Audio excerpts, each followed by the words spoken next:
We certainly are, Hazel, and we're both looking forward to this one. And good afternoon, everyone at home. I'm sure you're in for a treat here this afternoon at the Wembley Arena. We're number 2, waiting to shake hands with the first round. The Thunder Neil from Robertson. Down Under, as he was introduced as. Yeah, so much for being the Melbourne machine, eh? That's gone.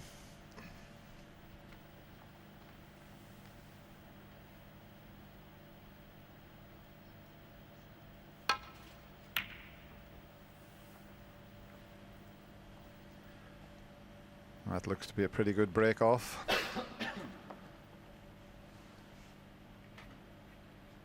Not tight on the cushion. Easy escape for Stephen Maguire, but he's got to be careful he doesn't push a red over the right corner pocket.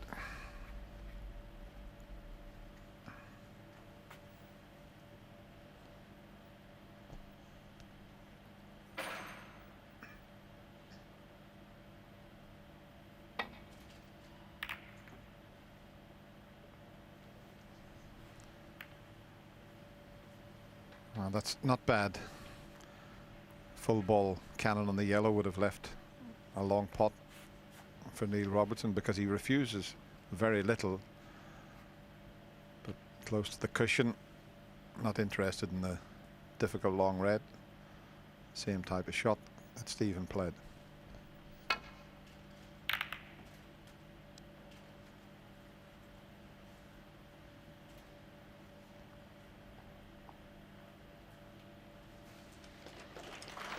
Well played. A decent enough target behind the brown and the yellow. Stephen Maguire just having a little look to see where he can leave the cue ball. And funny enough, Dennis, for somebody who's ranked number 2 in the world, Maguire hasn't got the greatest record in this event. He's never actually played in a final here at the Masters. So I'll be looking forward to try and put that right this season.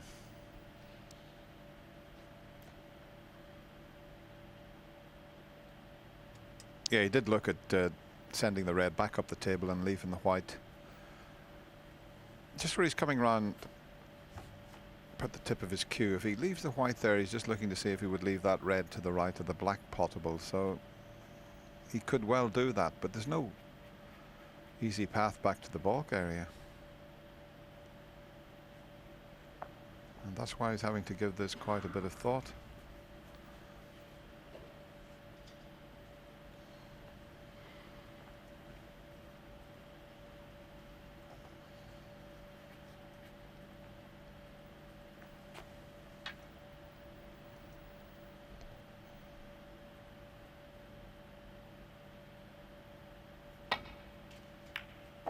Foul.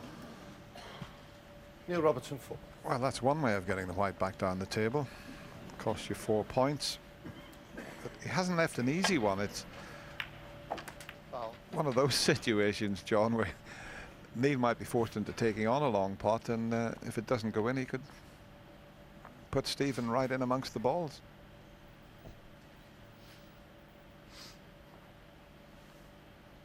As you can see there, there's no path through to the one near the pocket. Those 3 reds blocking that off, so it's a dead straight one. So he's pretty good at this type of shot, but it's his first attempt at a long pot.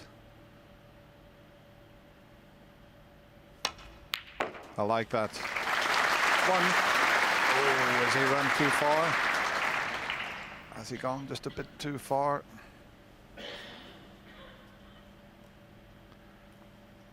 Must be tight if he's coming around to look at it from this side.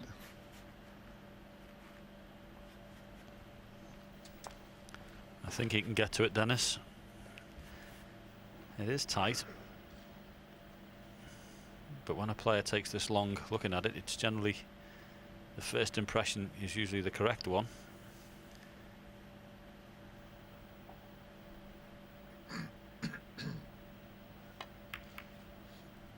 Well played. Very confident first pot, that, wasn't it? 8. Yeah, that's what you want at the start of a match, just to get your confidence up and running.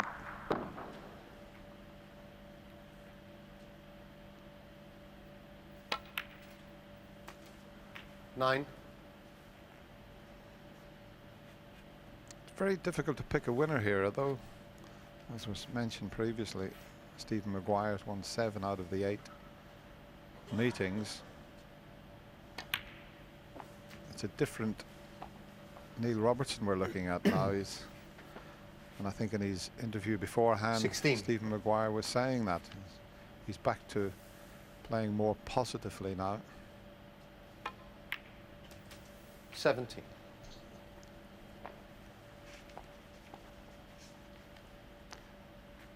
But to have won 3 ranking events, he's sitting at provisional number 13, so he'll want to get back up the rankings job, won't he?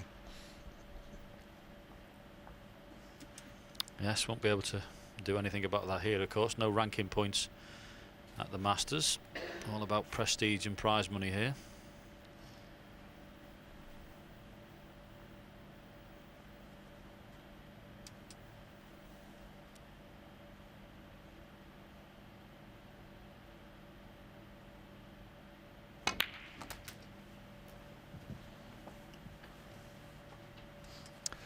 I take it the plant must be on. 24. There's no way he would have played the white the way he did, so it's absolutely plumb for the pocket. Even I could make this plant, John. You sure? I haven't picked a cue up for 18 months. 25. Going about his business very nicely here, already developing into a decent chance. Those 2 reds just above the black, though, are a little bit of a problem. I don't think either of those are available, so once Neil gets position onto the black off his next red, I'm sure at some point very early in this break he'd like to be splitting those 2 reds just above the black. 30.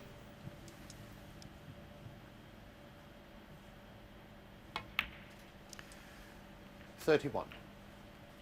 If he had ran a little bit further, he probably would have done it here, John, but he's come up a bit short. See, a little bit further to the right, he could have played that cannon and freed those 2. He hadn't got the angle to do that. There's a very promising 38. start from the man from down under.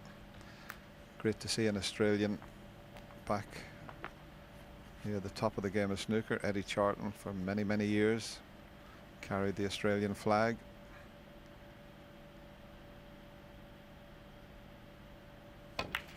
Game was very popular in Australia in the 39. 70s, early 80s. In fact, I had 16 trips there, John, between 1975 and 1987. The game was very popular in Australia. All the players were household names out there. They used to do their own version of pot black. It's a pity we can't get the game revived in Australia.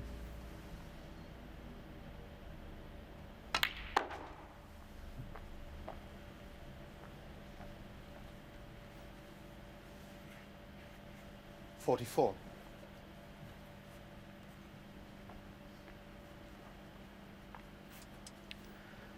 Still a couple of loose reds that Neil can play for.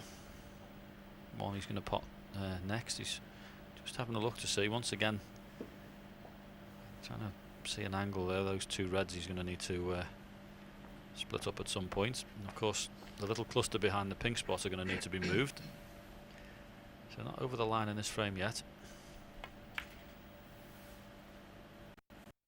Let's see if he's got an angle black this time. He doesn't have to play the cannon onto the 2 reds. The one there to the left of them is available.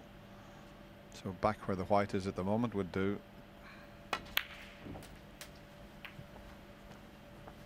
And this is the shot now. If he gets a good angle on the black 52. when potting this, he can then just nudge one of those reds away.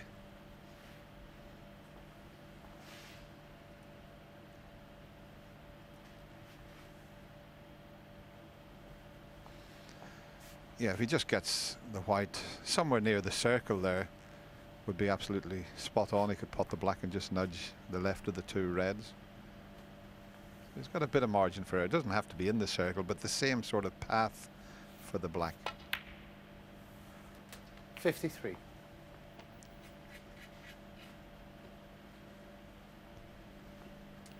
Well, he's come a little short there, Dennis. He may have to just play this one and come back a few inches and take the red in the centre pocket. That's what he's decided to play. It would have been a lot easier if he'd have got the angle for the cannon. The way the ball is, don't to worry too much about these things.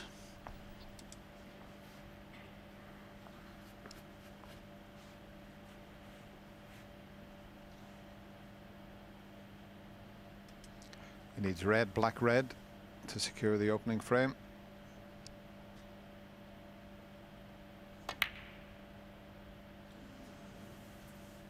Neil Robertson, 60.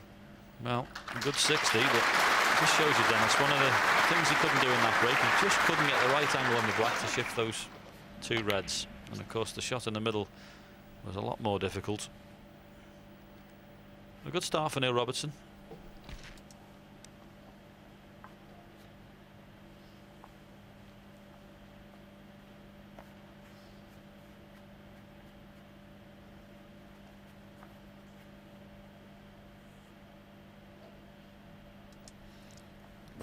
The white's going to be flying around the table here. This is a thin contact, but he should finish on a ball colour or the blue.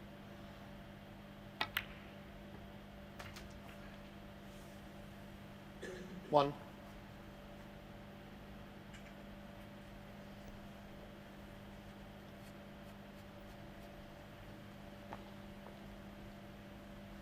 Well, he's looking at the blue, but the green's the shot really to leave the red next to the brown.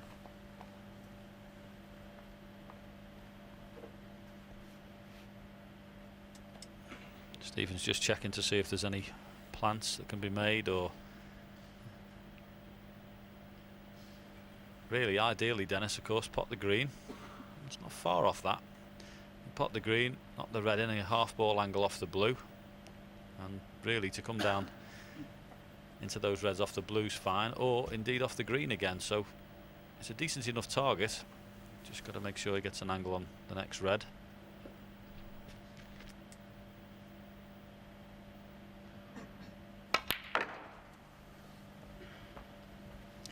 Yeah, the only thing he's going to be concerned about, if he pots the red, gets nicely on the blue. If he cannons into the pink, he's got to make sure he doesn't plant that red into the corner pocket if he opens them up. So that's why he's looking at them. He might prefer to play on the plant, because if he cannons the pink and opens them up, he could well knock the red in the pocket. So that's a couple of shots ahead.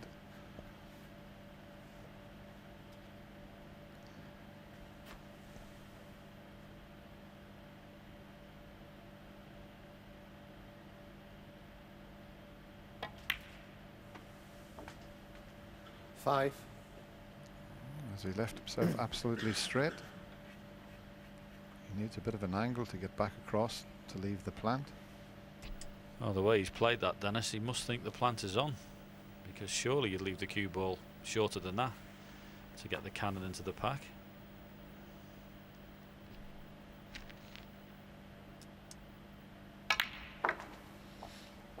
Got to be a little bit careful, because the two reds are close together, and I think you, with Mark Selby and the cue zone, were demonstrating this, where sometimes you can squeeze the ball away from the pocket. It's not in a direct line, it's just going to the left of the pocket as we look at it. So he's got to be careful he doesn't squeeze it away from the pocket. Yes, and the way they're set up, Dennis, I think he's got to go very, very close to the pink to make that. We'll soon find out. Well, it's going to the left of the pocket. The red will probably go in off the right side of the pocket. Well, no, he squeezed it completely away, so misjudged then. Well, honestly, that was a reverse plant that needed to be hit as we were looking on the left-hand side of that red, which is really close to the back of the pink. So I'm very surprised that Stephen Maguire's played it from high up the table. He needed to be virtually behind that in the line. So that was a mistake. He's given himself a bit of a telling off there, as he always does. One. You see, they're almost touching, and it does tend to squeeze it unless you're directly behind it. Meanwhile, Neil Robertson hasn't dropped on a colour, and he needs the colour. 55 in front, so he'll need the pink. I think I'd be very tempted to be sticking the ball colour safe here, Dennis. They don't tend to do a lot of that these days, but stick the green up on the side cushion and leave the white in balk. Neil Robertson, in case Stephen has a chance for a counter clearance. Little insurance policy. Yeah, it was one of those shots, wasn't it? You can risk potting the pink and leave your opponent needing a snooker, but if you don't pot the pink, you're leaving yourself a little bit vulnerable to the counter attack.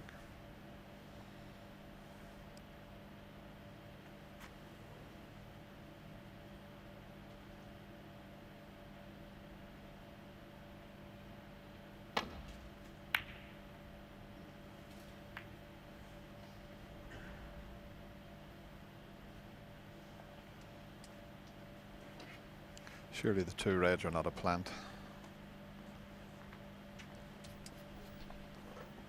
They're not far away, and if they're almost touching, he can make the plant with that squeeze shot that we've been talking about.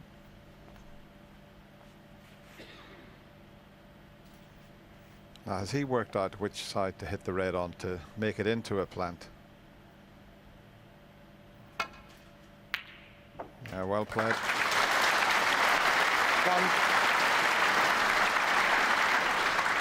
I'm sure that is going to delight Stephen Maguire. No end.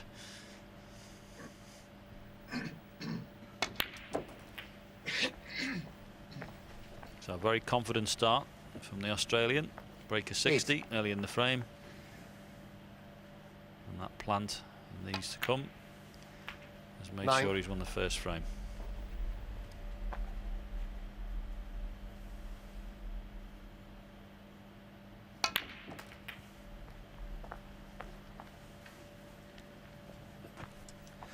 Hasn't had much of a chance in this opening frame, Stephen Maguire. 70.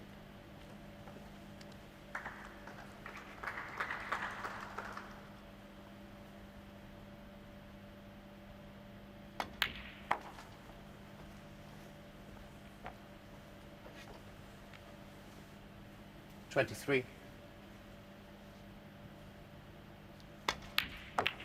24. Might be able to see the cue power of Neil Robertson here. Look where the yellow is, and he's almost straight on the black. Just have a look at the cue ball with the reverse side. Look where he's striking it. Watch the white. Pretty good, isn't it? 31. Okay, not perfectly on the yellow, but just demonstrating how much cue power he has.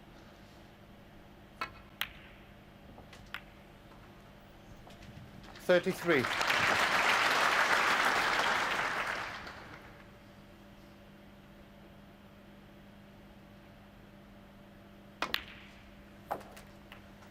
$36.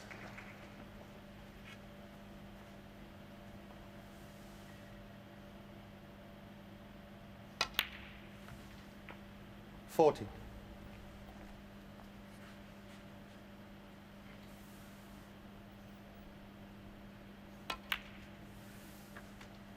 $45. As you said, John, a very, very confident start from the Aussie. There's an exhibition shot for you, just demonstrating what he can do with the cue. 51.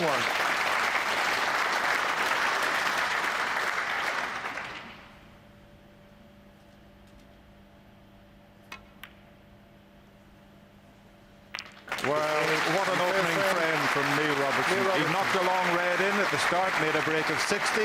He's finished off with a break of 58, and he leads 1-0. Some snooker players seem to have more abilities than others. Alan McManus always springs to mind to know when a plant goes and when not. But it's probably one of the few parts of the game where experience can count over bravery and youth. Okay, well, he's certainly had a telling off from Mr. No, Davis. not a telling off. Not no. a telling off. But I'm sure he'll be a little more circumspect about taking one off next time. He's a naughty boy, Steve Davis.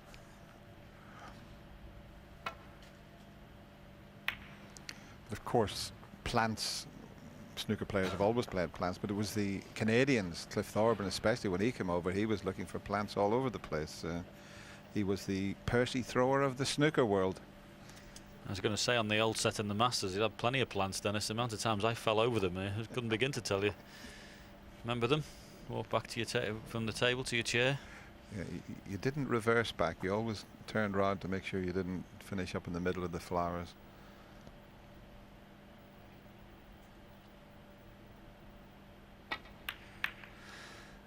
Overcut that. Oh, what a fluke that could turn out to be. 1. A risky pot, but absolute gem of a fluke.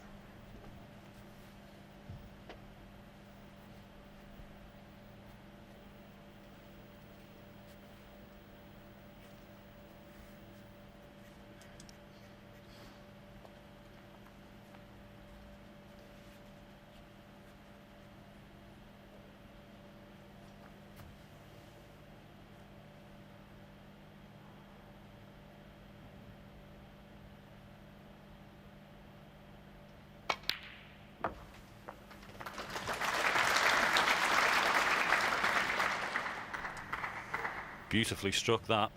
6.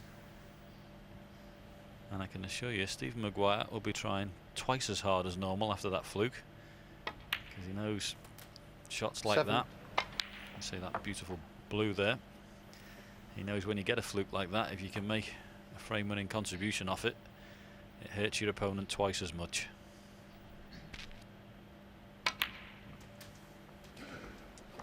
You were never like that, John. I remember you used to get a fluke and then you'd miss the next shot on purpose. 14. Because you'd feel sorry for your opponent. I think you're confusing me there, Dennis.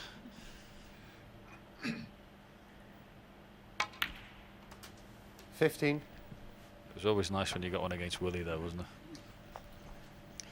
Yes, the great WT, he could pull a few faces.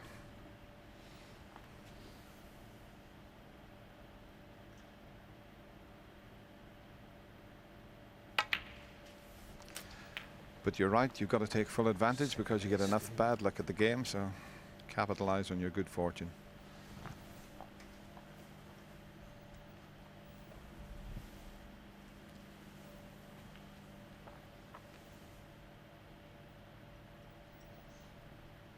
Just puts the pink out of commission.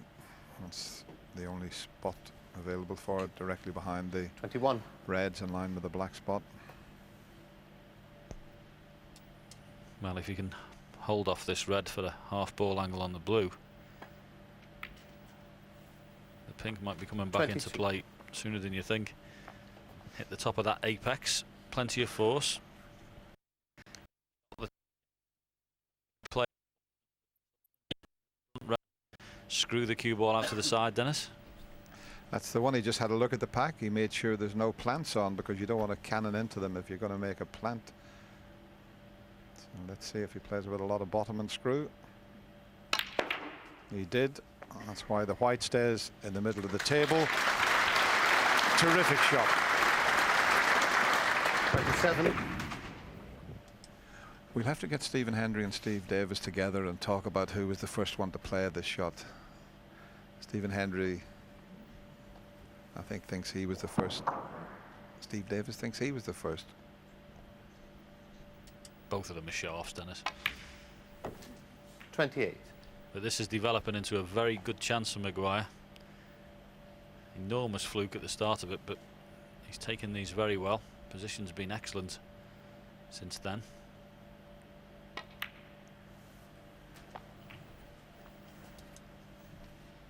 Of course, Stephen Maguire has played hundreds of frames of snooker against 34. Stephen Hendry. They used to practice together up at Spencer's Club in Stirling, so he will have learned quite a lot in his early days from Stephen Hendry, as indeed did John 55. Higgins when he turned professional. Couldn't have a better opponent to practice with than the 6 times former world champion, 7 times even. I bet he's picked a few balls out this time and all. Didn't play well there with Stephen Hendry. That's what you'd be doing all afternoon. You'd be watching him, so you'd learn pretty quickly in that company. 42.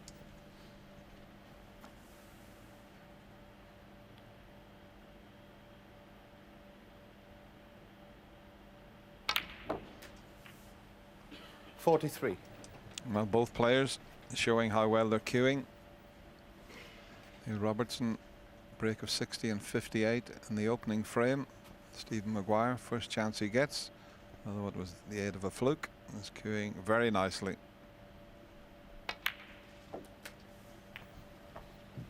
I'll just show it to you one more time because it's worth saying it's a little peach. 50.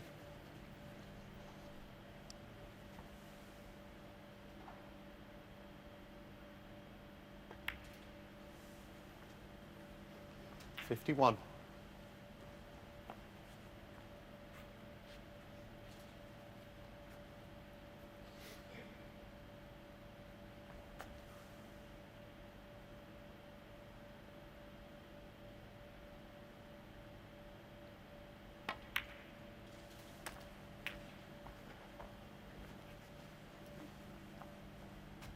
$58.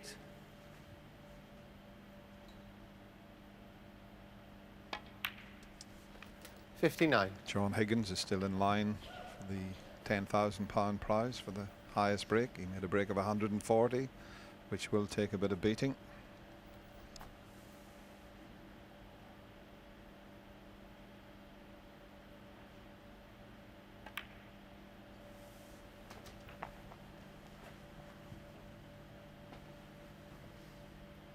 $66. Have a look at that stat. I wonder, Stephen Maguire, he's looking round. You got to make sure of the frame first of all, so he probably won't even be thinking about that. He'll play for the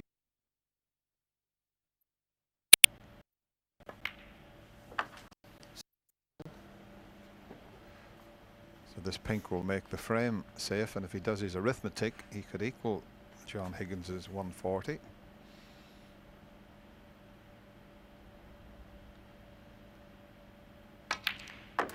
And if one Scot nicked £5 grand off another Scot,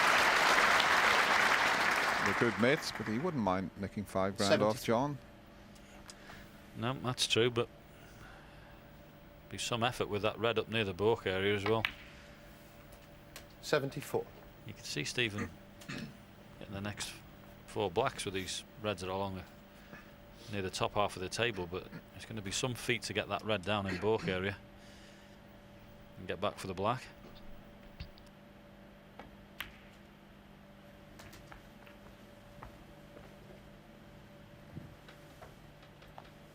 $81.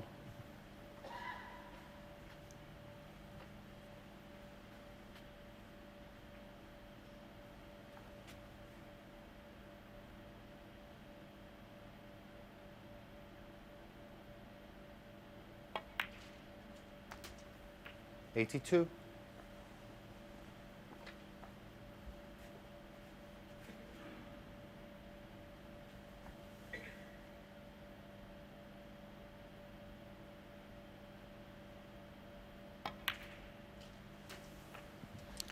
If he was to take 2 more blacks with these 2 reds, he'd have to get the white 89. somewhere to the right of the brown to give himself a chance to get up for the black off that last red.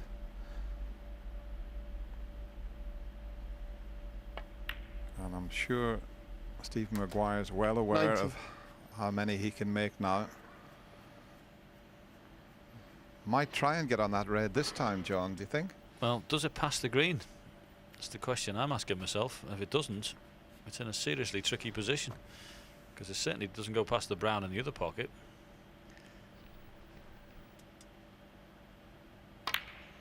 Needs to get to the right of the brown, as I mentioned. And is he going to do it? Oh, he has, but it's too hard. 97. If it pulled up 6 inches short of there, he could have done it. Worth a chance in the middle hole, is it, Dennis? Trying to have a little flick at it. It's a thin one, but you never know. There's no pressure on it. Just give it your best shot. It's close. Oh.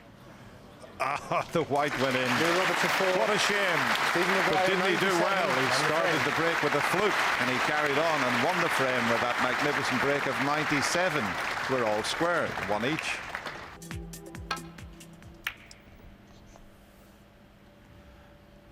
Steve Maguire's always smiling away from the table, but when he gets on the snooker table, he's a different character altogether, John. He he can pull a few faces as well, but he wants to win so badly at this game. Got a terrific attitude when he's around the table. Terrific winning attitude. Yeah, so it's quite amusing this morning. I was having a little practice on the next table to Stephen. We're getting ready for some qualifiers coming up, and he was there with his coach Terry Griffiths, and Terry said to him, "Come on, Stephen, be happy when you play this shot," and he missed it and had a growl at it, and Terry went, "Is that happy?" He says, "Is that the best you do for happy?" It was quite funny.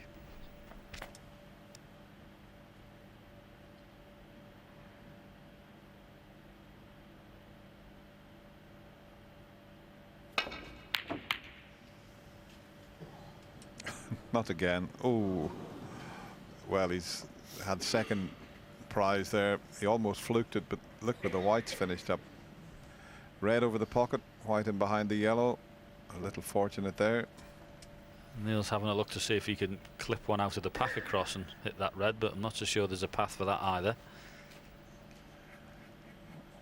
And I don't know if there's a billiard shot on where you could cannon off the reds and knock the red in. That's maybe what he's looking at. This will be a good billiard shot if he pulls it off. Oh, he's unlucky. You'd have thought once he made contact with the red, he would pot it.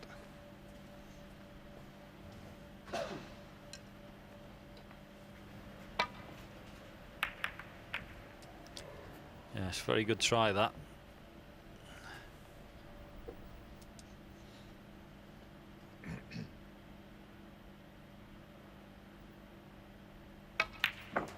Yeah, it's a sort of shot you don't often see the modern day player play, a cannon, but Neil Robertson, as we say, coming from Australia, the greatest genius ever was Walter Lindrum, the Australian, who was absolutely amazing at billiards, the 3-ball game, 2 whites and a red. Do you know, he used to do a thing in Sydney for charity, and if he didn't get a cannon, the public could throw the balls anywhere on the table and he would guarantee to get a cannon.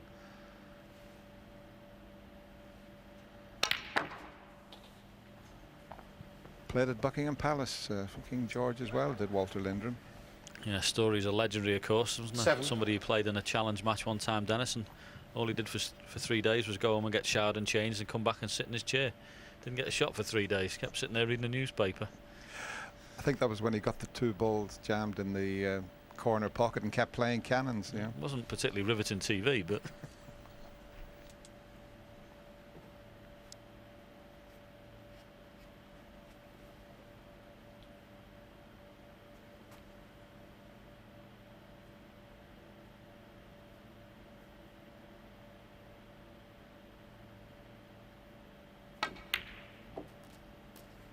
Eight.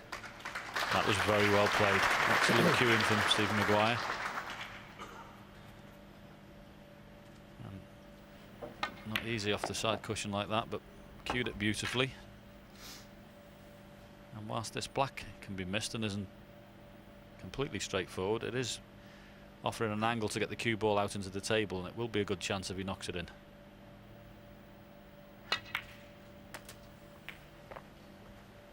Looking promising. 15.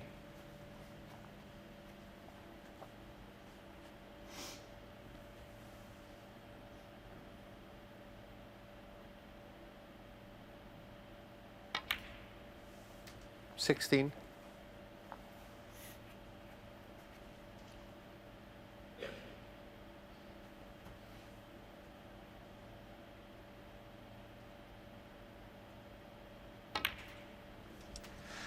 I think he's totally relaxed here, because I suppose in his first match, John, it looked like he was on his way back up the motorway to 23. Glasgow, because his good friend Graham Dott led him. Was it 5-2?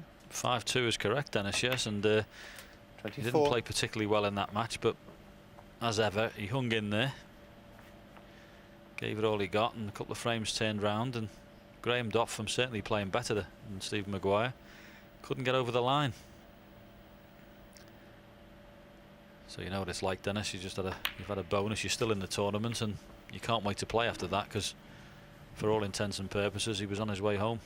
31.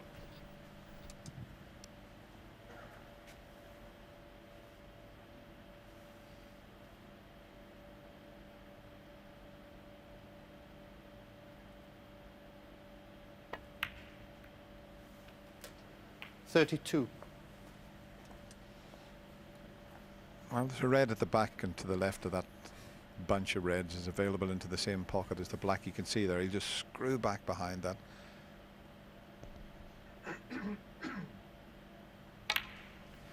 A bit more angle and he would have gone into the reds there, but he can do that this time. 39.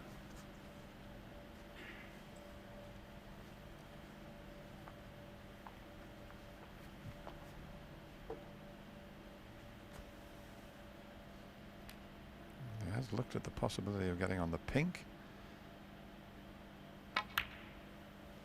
40. And if he screws back and develops the two reds, there's another red available into the right corner, so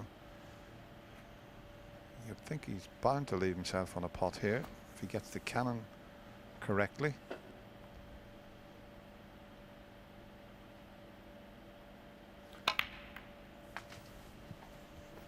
Yeah, well played. Used the reds as a stopper for the one for the right corner and developed both 46. of them.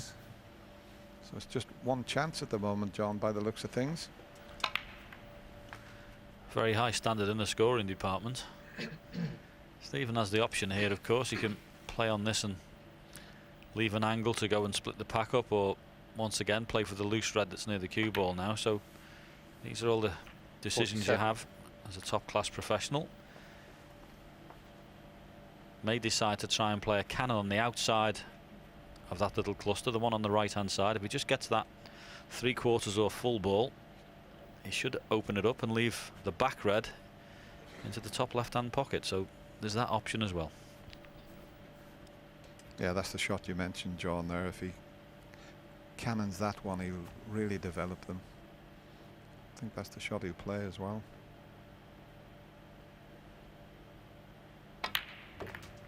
Just caught the other red first, didn't he? And it's finished a little awkward. I don't know if this one pots now. 54. Might just be okay, but he just caught the red before the red he intended. Yes, and because he's done that, Dennis, as you can see, just flicks the first one. Because he's done that, he's left the cue ball lower than intended, so he can pot this red, but when he runs through, the position isn't so straightforward. You know, maybe he can't get to the potting angle the way he's walking around the table. You'd think it would go. Yeah, let's just make sure you get enough on the cue ball to not stick in the reds there. And it's usually the case, you give it too much. 55. Yeah, so that simple little cannon off the black to the bunch of reds is what's made the cue ball go in this awkward position. A couple of shots later, just a simple little shot like that, little cannon. If he misses the first red, they would have been perfect. Not a lot of value in potting the black and just running up to the balk area here. He just gets 7 extra points and maybe put himself in trouble. So once again, a colour on the side cushion. He'd like to push the black safe, but he's not guaranteed to get a good cue ball if he does that.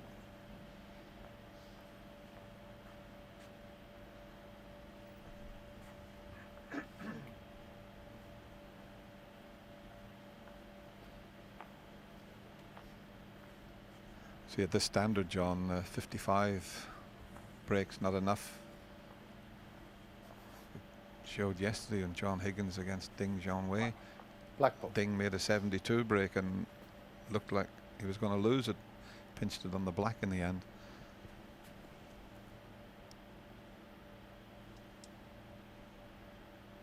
Is he going full-blooded for this?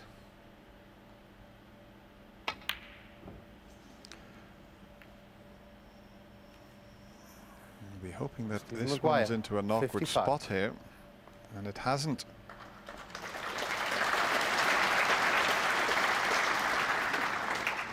Well, he thought long and hard about pushing one of the balk colours safe, and in the end took the risky black, and that little wry smile tells you, did I make the wrong choice?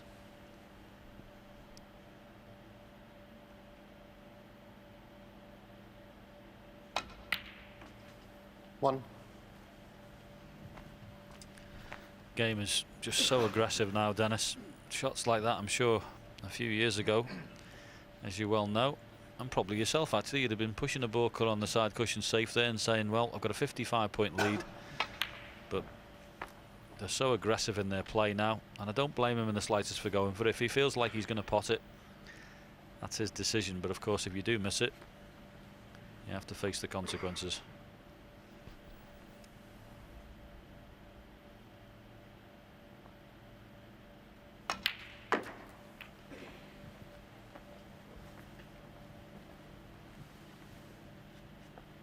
Seven.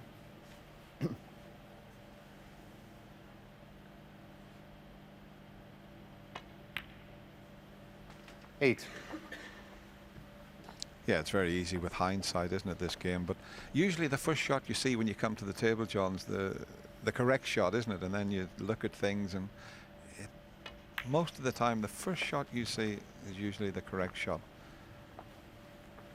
And he did look at the possibility of putting 13. that colour safe, as I mentioned, but in the end thought, I'm going to go all out for it. And, well, it'll remain to be seen how many that Neil can make here.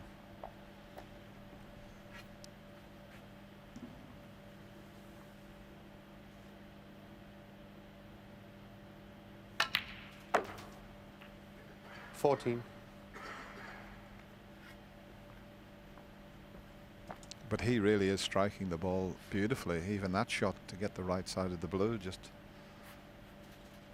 played with reverse side.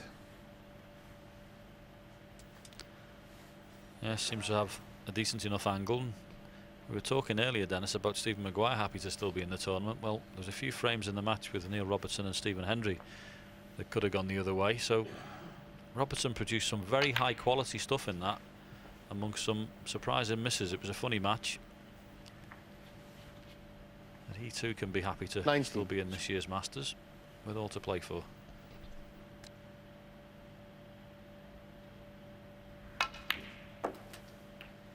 $20.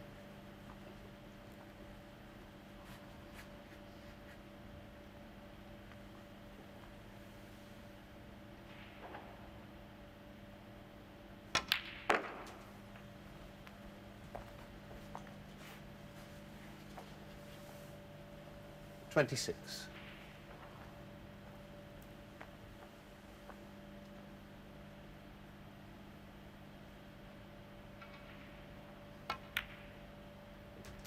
$27. Played 3 times in the Masters. Did get a quarter-final place in 2007. Lost 6-2 to Stephen Maguire. Can he go one better here?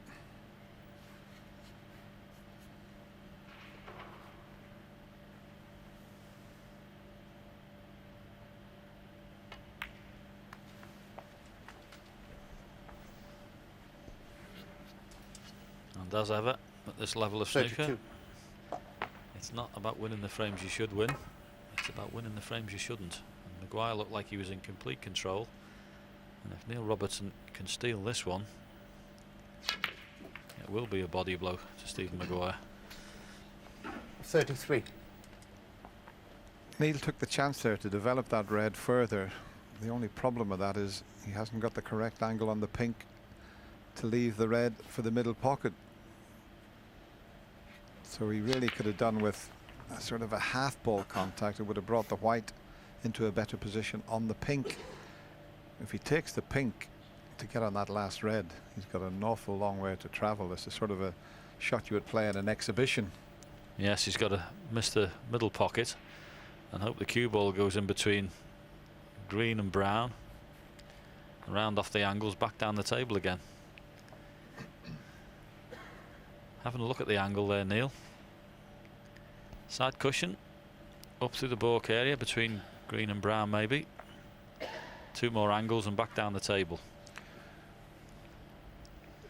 Depends which side of the middle pocket he goes to if he plays that shot. Do you go this side of it or the other side? Keep your eye on the cue ball here.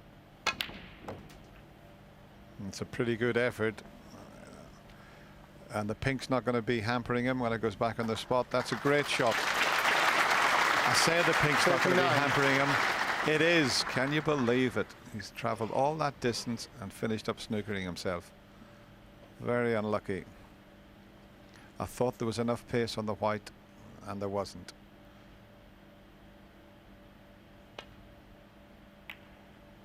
But it was a good Neil effort. Robertson, 39.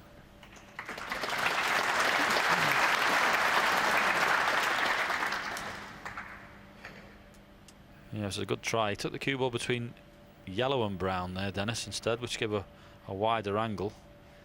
Obviously, he couldn't get between green and brown. I don't think he'd have been snookered behind the pink if he'd have been able to go between green and brown, but still a very good attempt.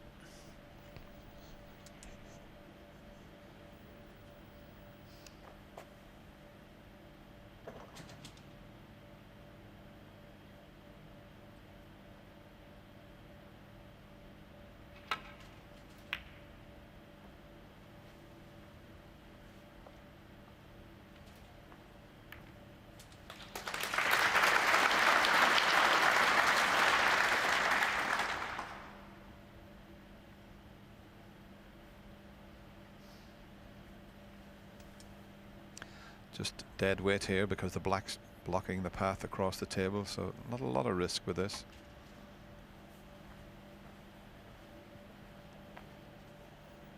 It's not going to reach. Foul and a miss. Stephen Maguire 4. 16 the difference now. Yeah. So there's no real pressure on this shot as long as he doesn't come the left side of the red and leave it for the right corner. So. The only one thing wrong playing at this pace, Dennis, and I'm not really sure whether he could play it harder, but if you play at this pace, you can virtually guarantee yourself the next one's not going to be very nice.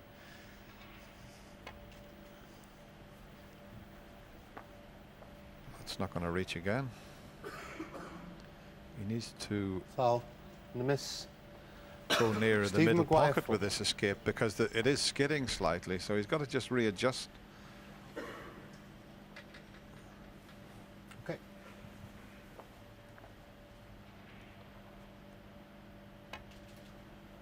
It's more of a line that would get him there. Foul and a miss. It's just skidding Stephen a little bit Maguire off the 4. cushion, isn't it? Yep.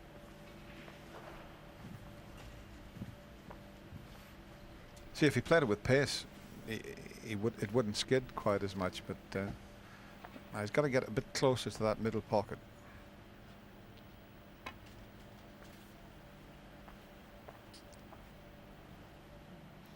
Foul and a miss.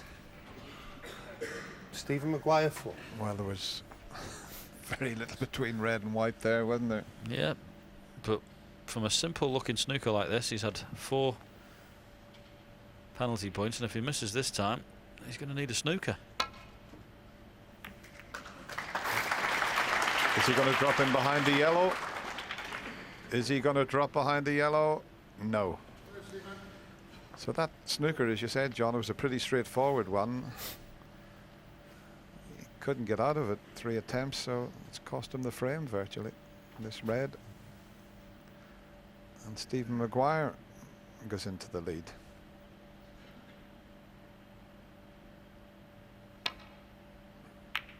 Yes, and even Neil's final attempt there to get out of it, Dennis, where he played it harder, needed to hit that red full.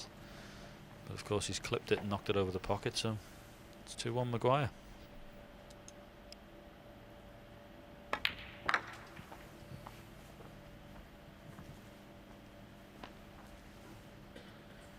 Seven.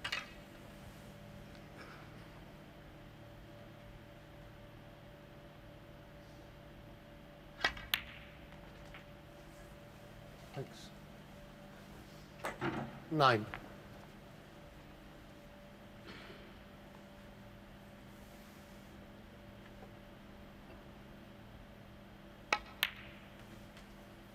$12.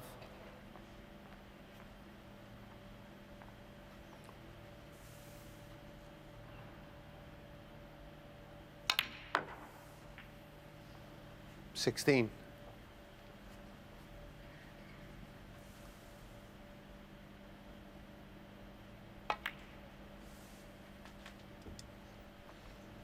21.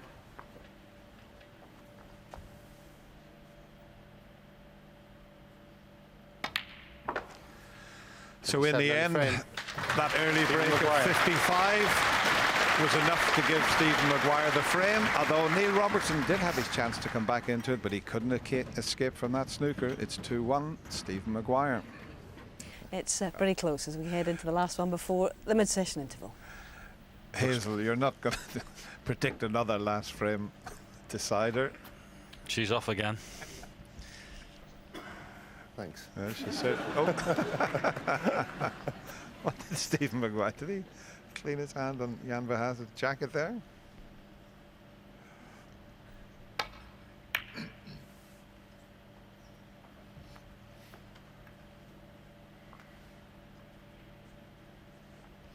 Yes, Hazel very successful yesterday, Dennis. We were in the studio and she said this is going to be 6-5 between Mark Selby and Mark Allen. Of course it was, and when we came back to the studio I actually interviewed Hazel to see what she thought for the last frame. Yes, you called it before you and Steve as well, John. Yes, and you couldn't wait to tell everyone, Dennis, could you? I'm on Hazel's side all the time.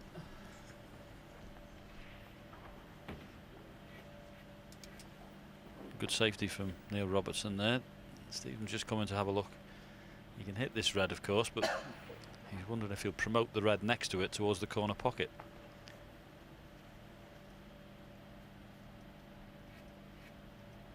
Here's another shot. He can play a red up and down and leave the cue ball on the top cushion. But I'm just wondering, John, if he can hit that red to get back up the table. He hasn't looked at that, but I think that's a possibility. no, well, that's the red I'm on about, Dennis. He's going to hit that, and he might knock the other red towards the corner pocket, so he's got to be a little careful. No, it's fine. And it's very well played.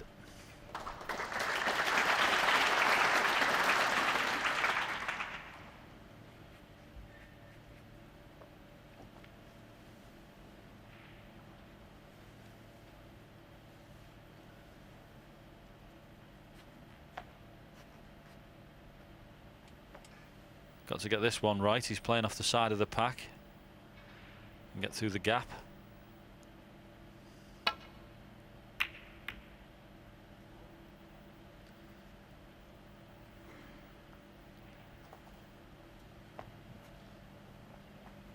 Well, he did the first part right. Slightly too hard with the cue ball, but will Stephen Maguire be tempted by anything?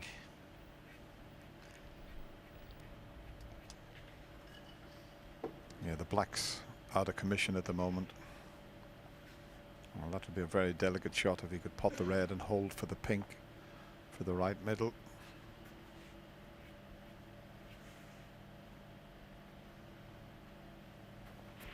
It really would be a terrific shot because there's not a lot of room past the other red to pot this. Oh, we got a kick, and look where the whites finished up. That is incredible, because he would have been perfectly on the pink. He couldn't have played it any better. Without the kick, he would have been absolutely, well, I've put that other little white up there. That's where he would have finished, and he would have been on the pink. That was very unfortunate there.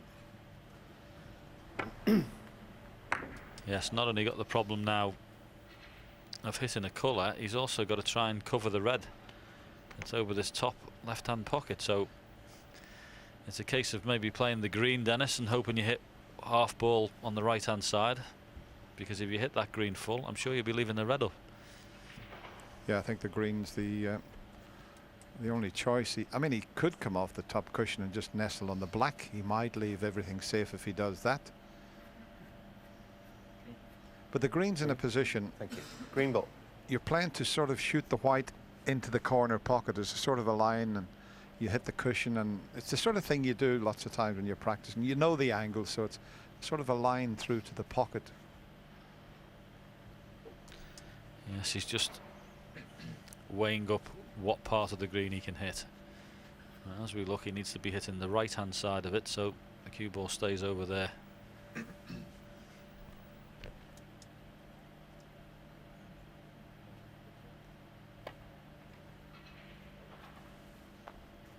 And he couldn't have judged that better. Maguire 1. appreciation from Neil Robertson there. Tapped the table. He knew what sort of trouble he was in. Very well played. Yeah, they're just talking about not a lot of love lost between the two players, but I thought that was a nice gesture. Neil coming to the table, acknowledging that good escape. Absolutely.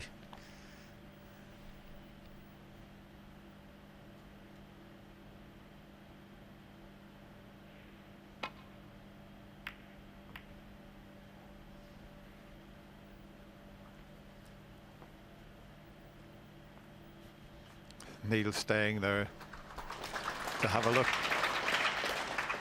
to see if he'd covered the red, and there you can see he hasn't. But the cue ball will automatically come back, and it might even cannon into the red there and leave himself on the pink.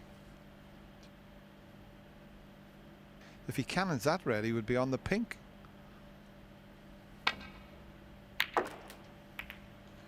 He was unlucky. 1. Is he still on it?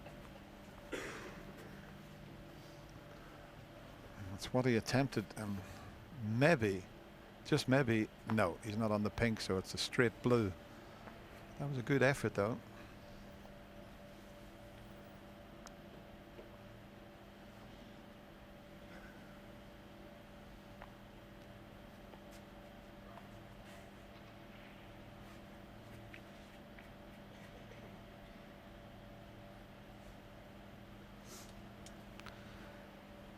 Well, he can take the blue.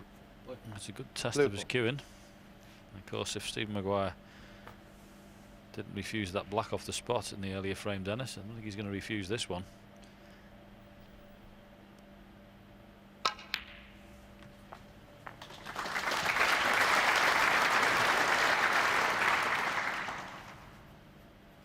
Six.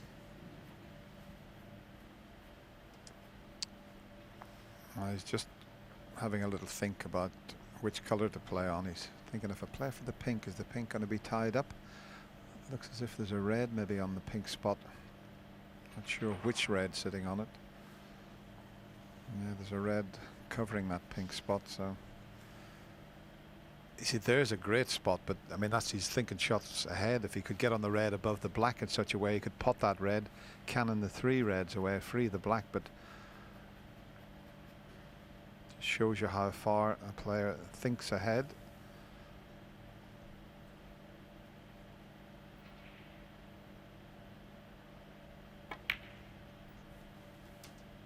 Seven.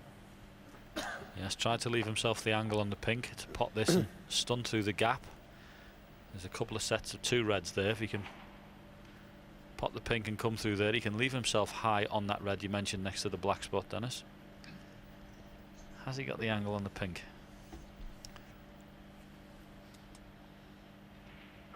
Yeah, there's a bit of angle to play with here.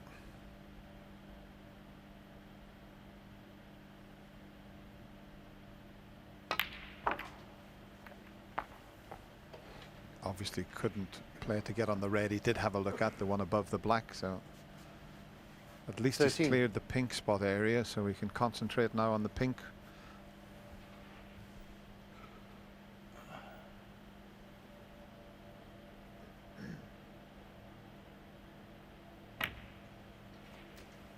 $14.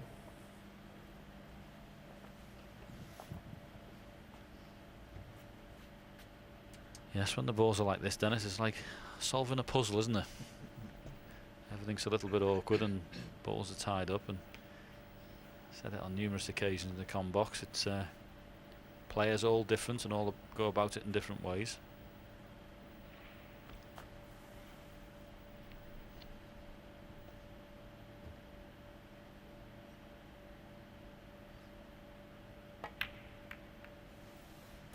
So that's why you were such a great player, John. You're always doing crosswords and getting, well, I don't know whether you get them right or not, but you're always doing them. 20.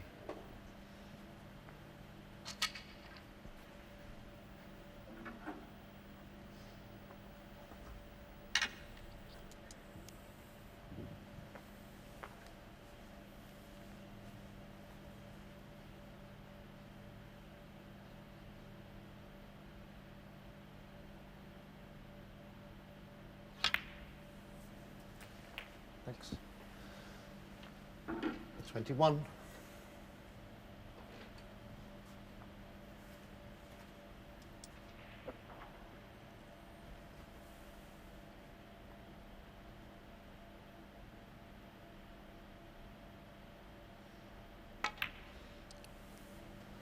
It looks straightforward here, but there's reds covering each other into both corner pockets. He's okay 27. on this red, but there's two sets of two there. The two to the left of the pink and the two between the pink and black. They're just blocking each other out somewhat. It's not straightforward just yet.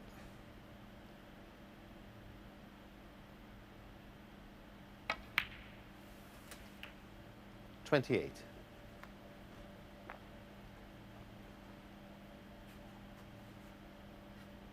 A little shake of the head. He knows they're a little bit awkward still.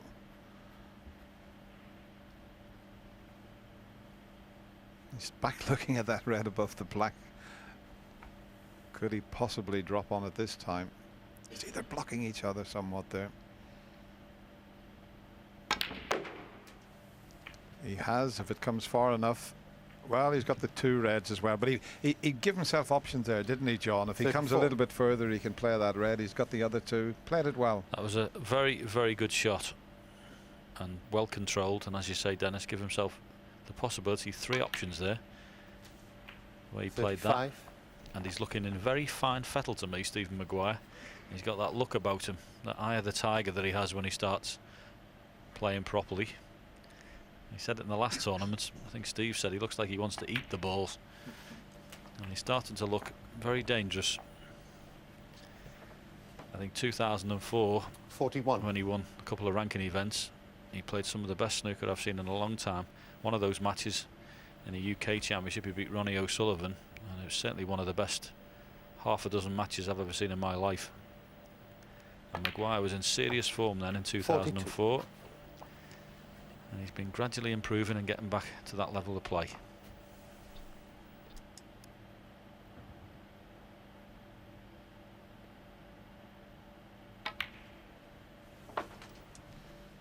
He's had to work so hard for these because they were a little bit awkward.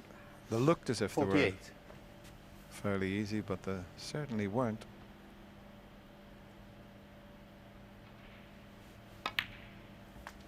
$49.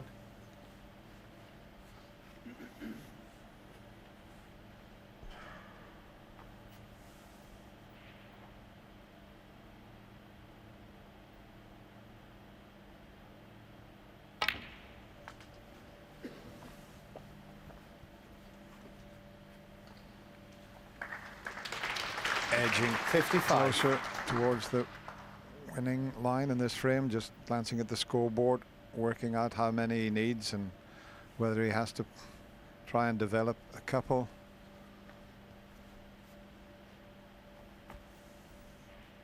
He's going to need one of the reds after this red and pink.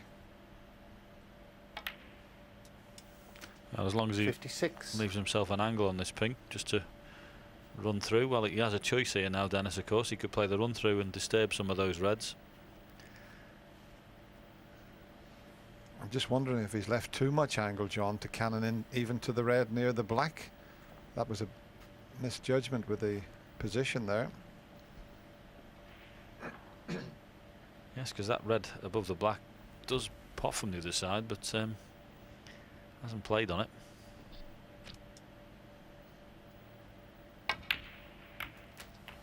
That was the problem. That was all he could cannon into. And he's 63 ahead, as you can see, and there's still a possible 62. 67 on the table. So it was the positional shot on the pink that he let slip there. Otherwise, it would have been straightforward to have clinched the frame.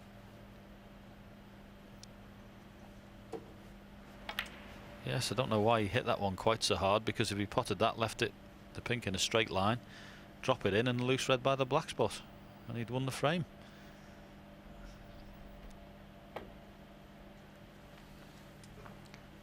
Stephen Maguire, 62.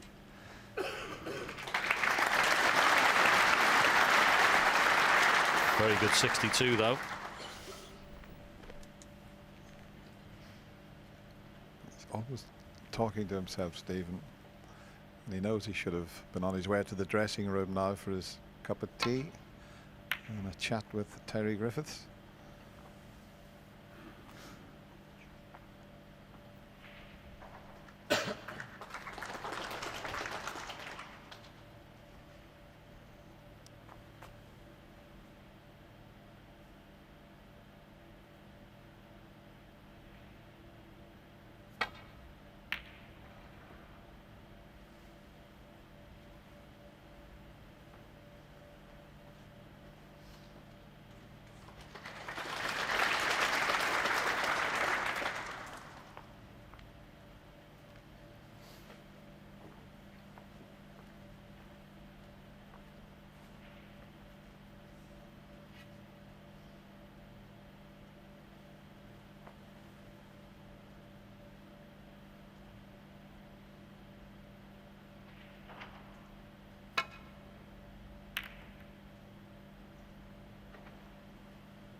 Oh, now is the blue going to come to the rescue and block the path to the red?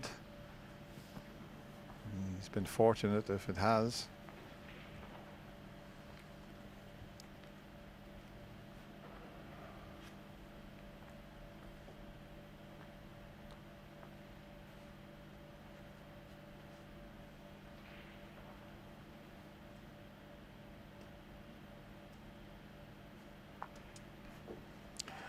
He's rather fortunate there in the end to cover that red, and there's no red he can play off to try and cannon it into the pocket, and even then it's not right over the pocket, and if he swerves around the blue, the black is a bit awkward, so he'd have to finish on the pink. I think it's worth his while taking a complete full-blooded pot on another red completely. I don't like that swerve at all. I think he's better having a go at this one.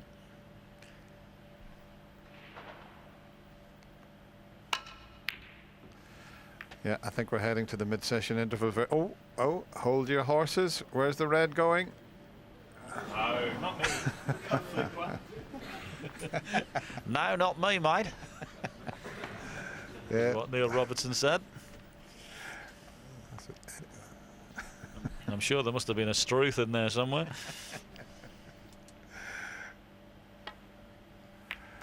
Eddie Charlton's grid saying was, how did you go on the tournament, Eddie? Yeah, he said, it's a shame to take the money, Dennis. I love the accent, love the Australian accent, but we are going to the mid-session interval. And I suppose it has to be said, it could have been 3-1 either way, could have been 2 each. 7. Yes, Stephen Maguire looks to me like he's starting to hit the ball very well indeed, but he had a nice bit of fortune in this opening session. That outrageous fluke. Thank you. He managed to make a 97 break off in the second frame, and well, he should have really won this frame in one visit after an excellent 62 break. He lost the cue ball, but good piece of fortune there to keep the red covered by the blue. So he's 3-1, he's playing well, and he's having a little bit of luck, which is a big help at the level 12. he's playing at.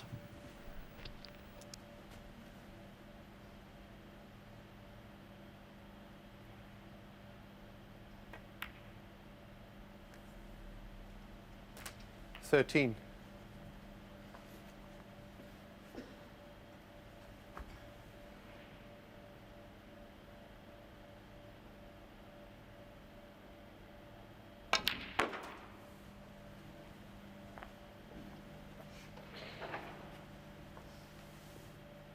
Nineteen.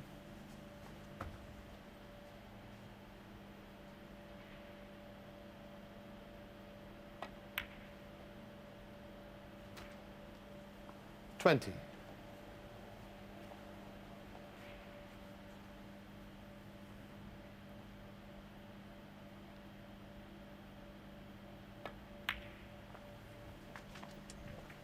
Be interesting to see if Steve Maguire heads to the practice room. You'd think the way he's playing, he might just go and relax in his 5. dressing room, have a cup of tea and chat with Terry, but we'll have a little peep in on our way past just to see what the players do.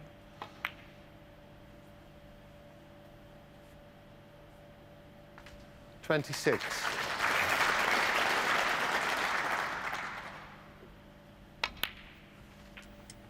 In fairness, he's done precious little wrong, Neil Robertson, in this opening session. Just 30.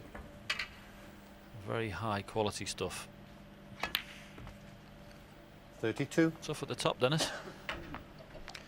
Even tougher at the bottom, John.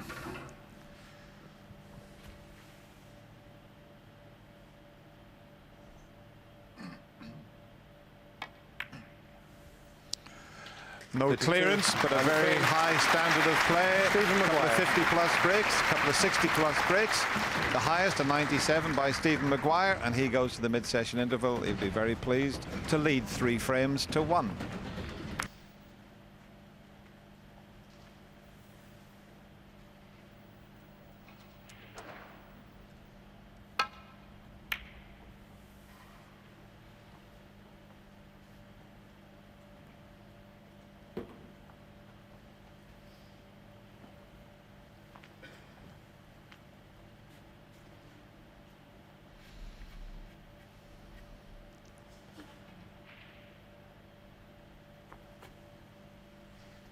Just a little bit concerned with the red, the left side of the table, that he doesn't catch that on the way back to the safety zone.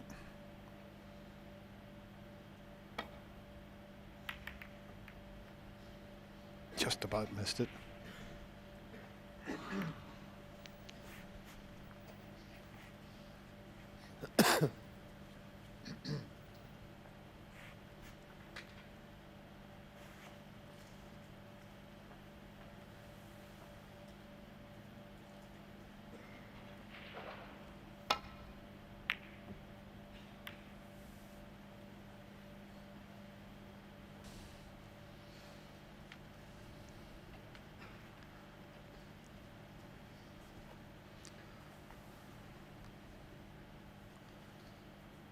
And there's 3 lovely ladies that love the snooker, as you can see by their t-shirts and by their smiles. 2 from the Ukraine and 1 from Riga in Latvia, I think. I'm not sure which of the ones from Latvia. Who's from Latvia? Thank you. The laughing Latvian. Once took a journey 24 hours on a train to come over and watch the snooker, Dennis. Fantastic. Can you He put definitely those loved the game. sweets or crisps away, please? Thank you. Jan Verhaast just telling someone to put their crisps or sweets away.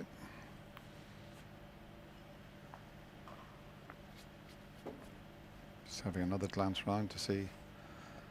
It's the most annoying thing, isn't it, John, in a quiet arena? Someone's trying to get a sweet out of the bag and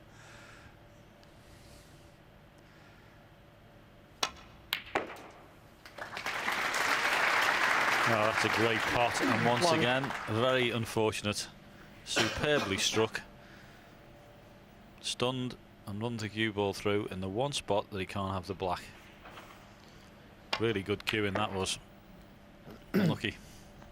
yeah, just talking about the referees there, we all pay tribute to John Street, who sadly passed away, but I remember John saying that in the Crucible somebody was making a noise and he said, could you keep that bag quiet, please? I think he meant the bag of sweets quiet. Yeah, I've sadly missed John Street, one of the best referees we've ever had in the game.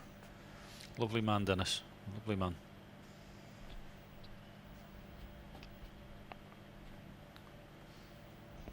So this red that's on the top cushion, tight near the black, is causing quite a few problems for the safety exchange. Maguire plays off the side of this. He's got to make sure he doesn't contact that red.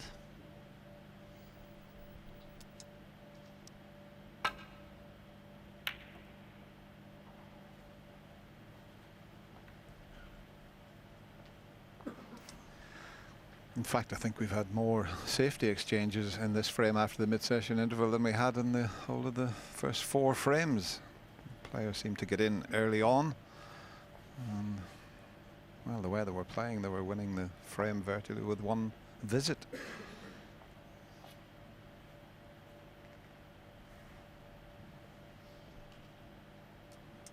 Once again, it's Neil Robertson's turn to try and avoid that red that's near the black, because you can play off the side of the pack there, but that is directly in the line. He needs the cue ball to go off the top cushion. There's Hawkeye's view. And it's that red nearest to the black. It's causing all the problems.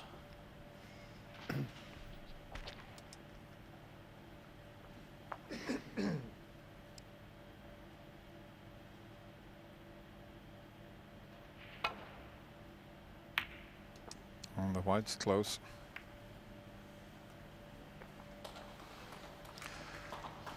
Well, it's left a very difficult pot to the right middle pocket. From the jaws of this corner pocket, the cueing is going to be extremely tough.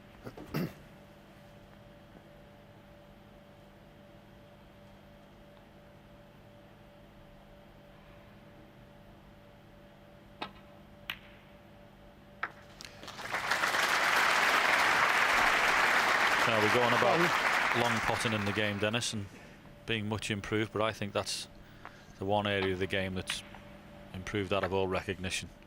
Middle pocket play nowadays exceptionally high.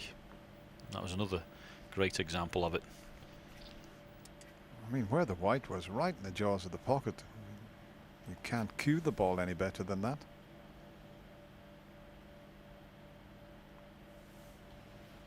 Just got to make sure he doesn't catch the green or blue on the way up to the reds here. So he got up there, and that's the right thing to do if you haven't made your mind up. Just get up and back down again. A bit like a golf shot. If you're not happy, walk away and come back to it again. 5.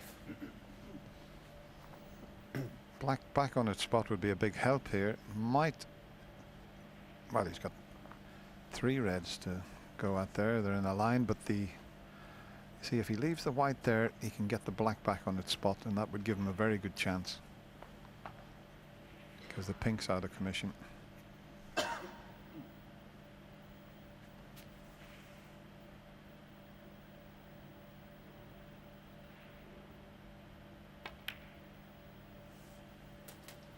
Six. That black is tight on the cushion, Dennis. One of these you'd play with a little bit of run inside. In this case it'd be left hand side. Just try and cushion and ball together, and he just flicks the black along the cushion. And keeps the white away from this side cushion to the right as we're looking at it.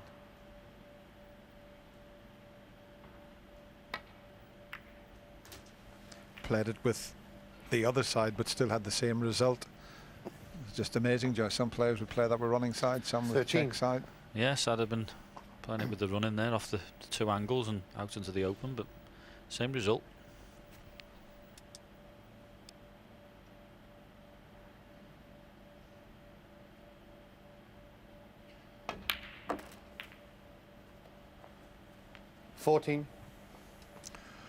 I'll tell you what, he really has got the pace of this table, because he's finished absolutely spot on.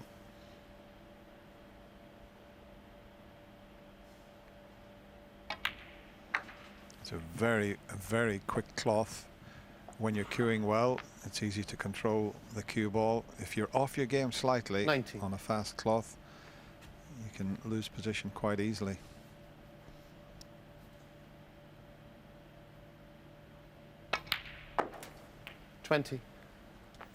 Yes, rather, I should imagine, like the greens at Augusta, Dennis. I always say they're very quick on the stimp meter. Well, this table is really quick. I had a little session of filming this morning along with Terry Griffiths and our film crew. Had a few shots on it, and 27. believe you me, it's like an ice rink out there.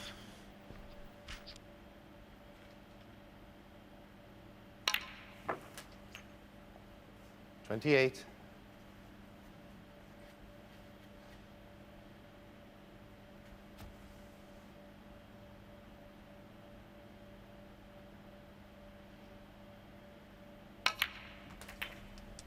You mentioned Augusta there, John. I had the great pleasure of putting out on the 9th on the par 3 course, 35. not the big course, when I caddied for Ian Woosnam.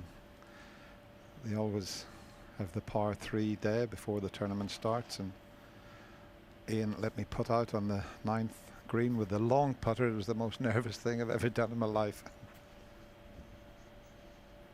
What was the fourth putt like then?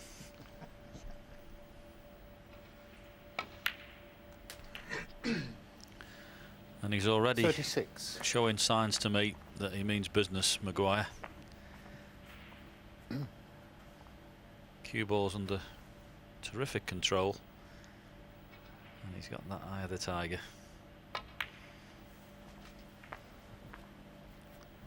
As we mentioned earlier, not been the greatest event for him. Never reached 41. final of the Masters, and for somebody ranked number 2 in the world, I'd like to put that right.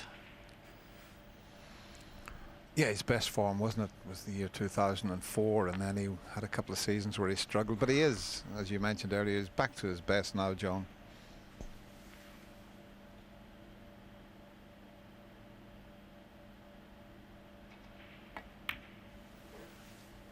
.42. Red that's immediately above the black and closest to it. Looks like it'll pot back in this top right hand pocket. And if it doesn't, there'll be a cannon coming up. Difficult to see whether that red is going to pot in there. Well, actually it doesn't, Dennis, does it? It's tight on, so it may have to move a few.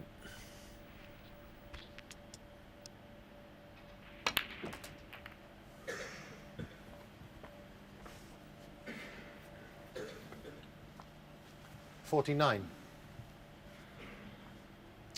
That last shot only freed one red, the one to the right of the pink. I suppose that's... 50. Well, he's now got an angle on the blue to go into them again, but I think he'd have been better a little bit straighter on the blue, just to play for that one to the right. So the cannon's got to work out here. Yes, if I was playing this cannon, I'd want to be hitting the red that's on the right hand side of the pink. And if you could do that, that red's got a good chance of cannoning into the 3 behind it. Yeah. And you'd be very unlucky not to be on one of them.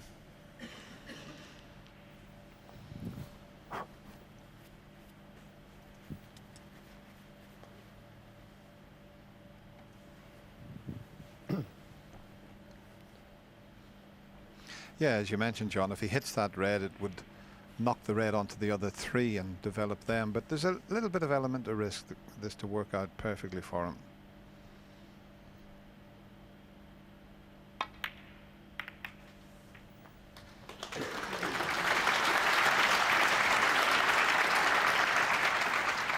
Played it well, 55. did it with the red the other side. Once again, it's the players at the table. It's how he sees it. In fact, he hit the pink onto the red, so worked out very nicely. 56. This is good stuff at the moment. High quality match play. And the best I've seen Stephen Maguire hit the ball for quite a while.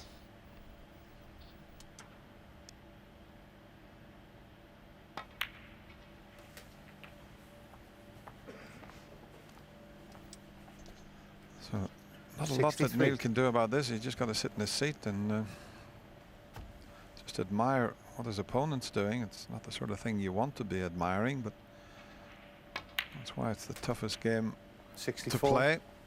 Golf, you hit a good shot, John. I can hit a good shot at snooker. If you're clearing up, I can't do a single thing about it.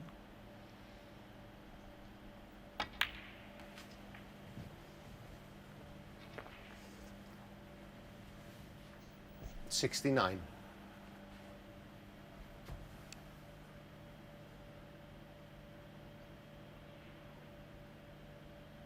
I think it's a toss of a coin, 70. which is the more difficult, snooker or golf. Peter Ellis always loves to watch the snooker, and I know he's a big snooker fan, but we always have a little debate about which is the more difficult game. I, being biased, think that snooker's more difficult for that reason, because you can't do anything about your opponent clearing up 77. here. Whereas at golf, at least you're playing your own ball.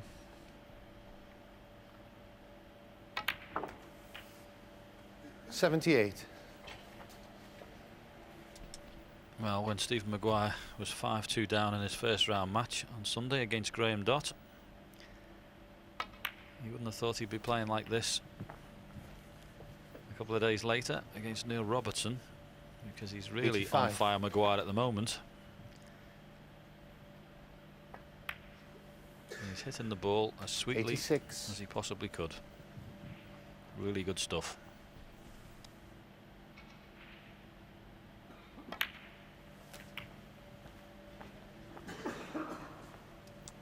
He's already made 138 century breaks in his career. That's going some. 94. And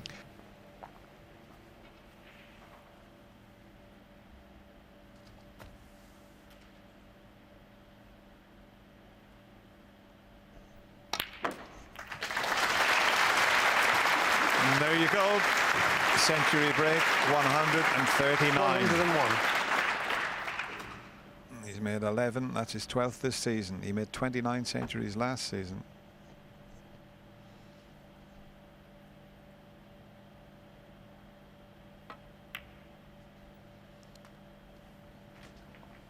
$103.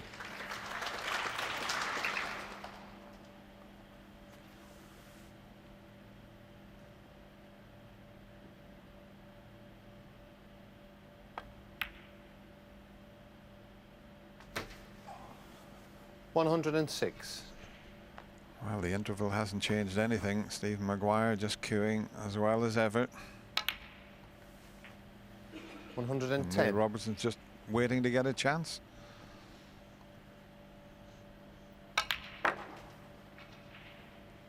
$115.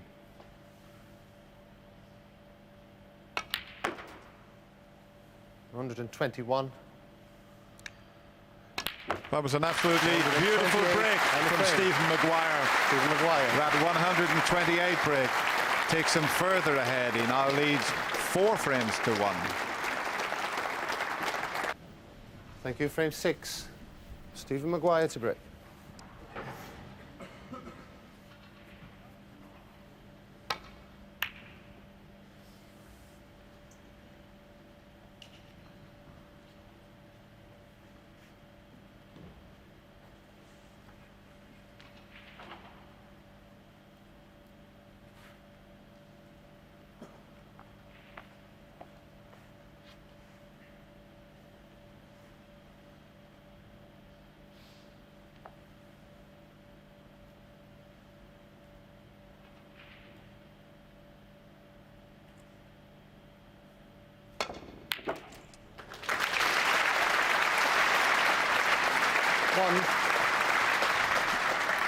A Neil Robertson special there, and the fact that he's been kept off the table makes this even more sweet from his point of view. Now, he's got a really good chance. That opening red was fantastic. The reds are in perfect position. The 2 near the black are available. What can he make from this chance?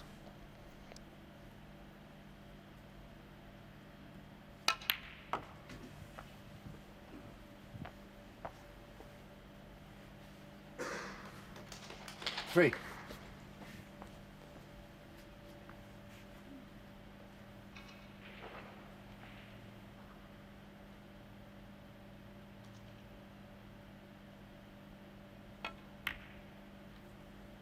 Four.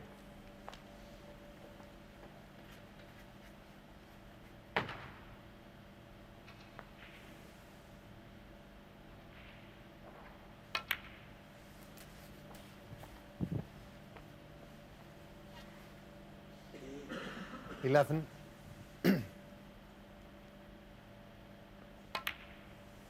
12.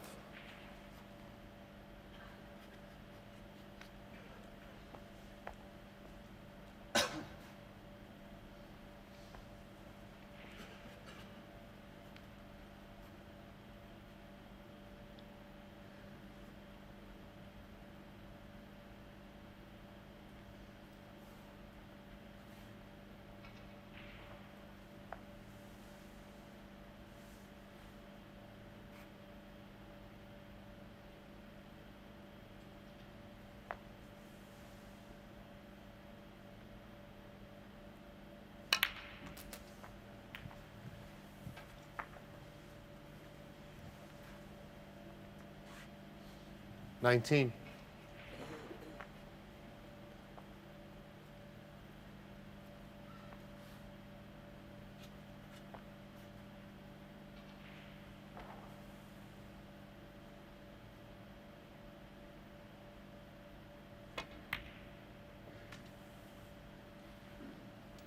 Needs to miss the red, and he has.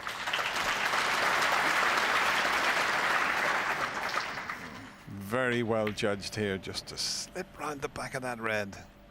Now, will he go into the bunch? He's got 2 loose reds to play on, but knowing Neil, he'll go into the bunch here.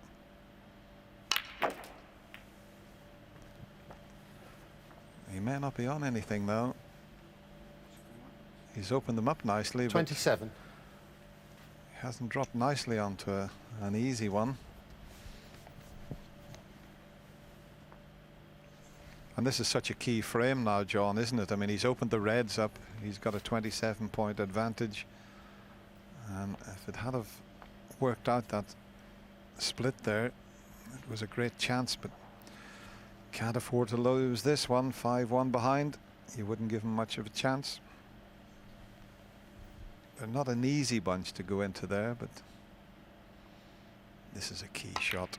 And well played. 28. He really does look like he's playing very well, Neil Robertson. This was a cracking shot. But as you say, Dennis, there's not much you can do if you're not getting any table time. He knows the importance of this, though. 5-1 behind to Maguire. And he knows it's more or less all over. So this is a big response required. There is that table time you mentioned. Almost half of what Stephen Maguire's had.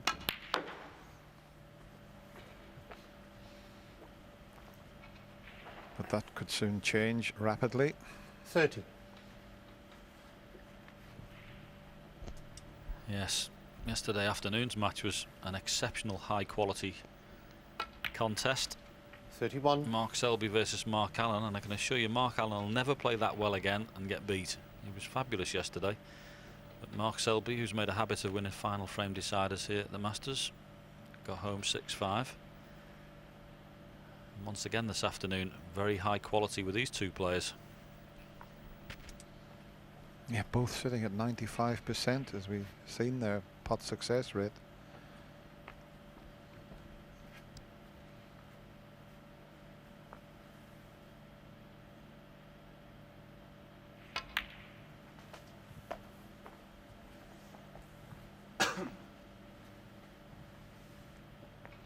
$36. No need to play any cannons the way the reds are situated.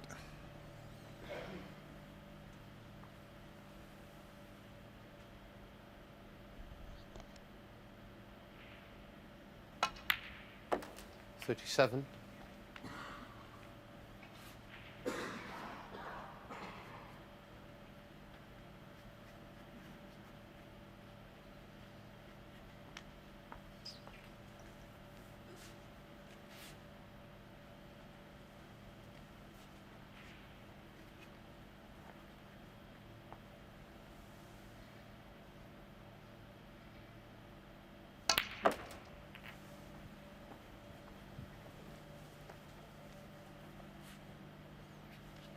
$44. He just gave himself a little bit more to do there, finishing almost straight on the black. So he needs one in the middle pocket just to get himself back into prime position.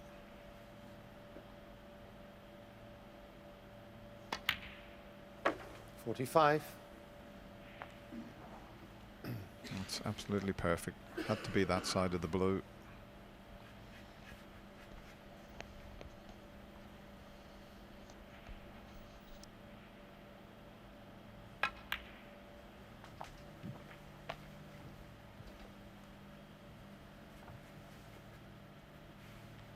$50.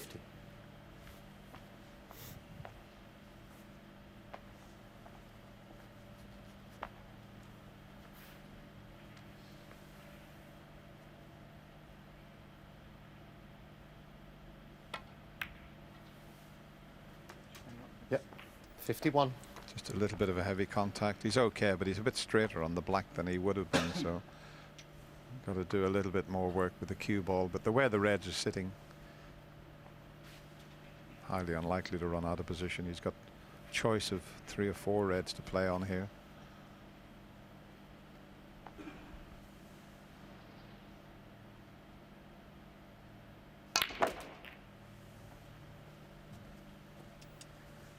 He's lost his way a little bit in the game the last season or so, 58. Neil Robertson. He won the tournaments that he won. He won a couple of ranking events the year before by being very positive and very aggressive in amongst the balls. And he changed his game slightly last year and it wasn't a complete success, so gone back to being very positive and to taking his shots on. And of course he won the Bahrain Championship early in the season. 59. And this is when he's at his best. In amongst the balls, heavy scorer and a great long game.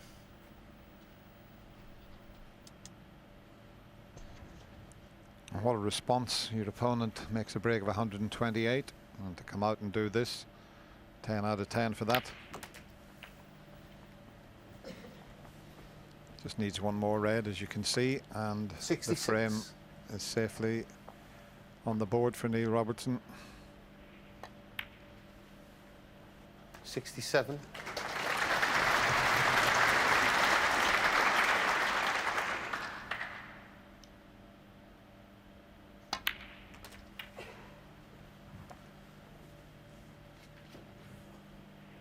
$74. 75. Depending on what colours he takes, he might even supersede that break of 128 that Stephen Maguire made. Not that he'll be thinking about that, he'll just be after clearing the colours up here. Well, he's got to pot 81. reds before he clears the colours. Yes, Dennis, the main objective was to win this frame pretty quickly and in one visit, and he's going to do all that.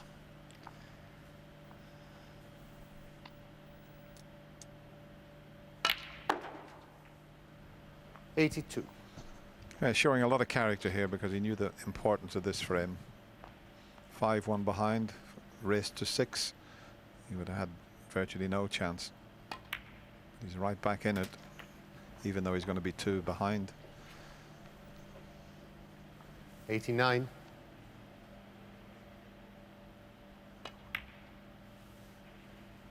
$90.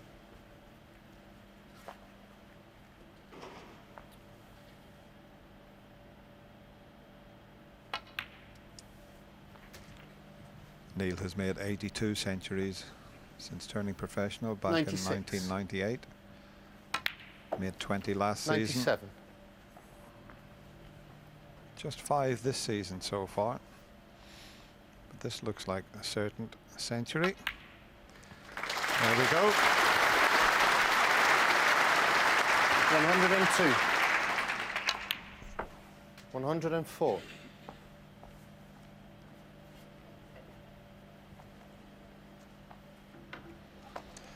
That was the 18th century in this year's Masters. Standard very high. 107. Exhibition shot coming up, do you think, Dennis? Be nice to see it, wouldn't it? But yeah, where's the white going to go? Watch the side.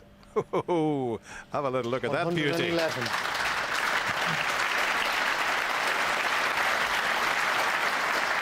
Little smile from Neil there, only perfect.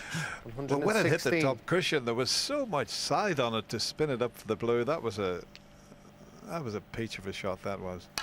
There's another exhibition. Well, 122. well, attention all pockets for the black. Or is he just going to roll it? No, it's not finished yet. It's going to go near the middle pocket. Neil Robertson, Not quite, 122. but what an effort from the Australian.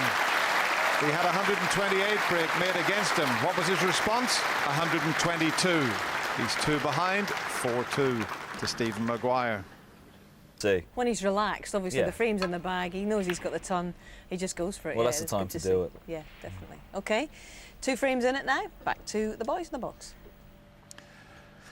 Thank you, Hazel. Yeah, and that's the sort of shot you would see if you book these lads for an exhibition. I know they don't seem to play as many exhibitions as we did in the old days, but if you book them for your club, that's the type of snooker you'll see.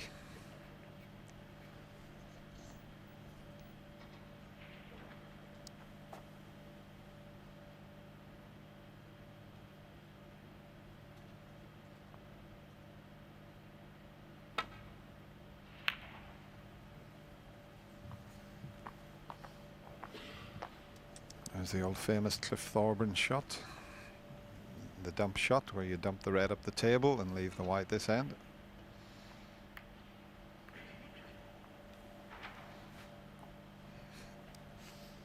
Just have a quick look, thanks.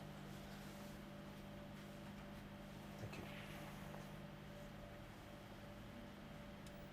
Well, we're in for a little bout of tactical play here. Just drop this into the side of the pack.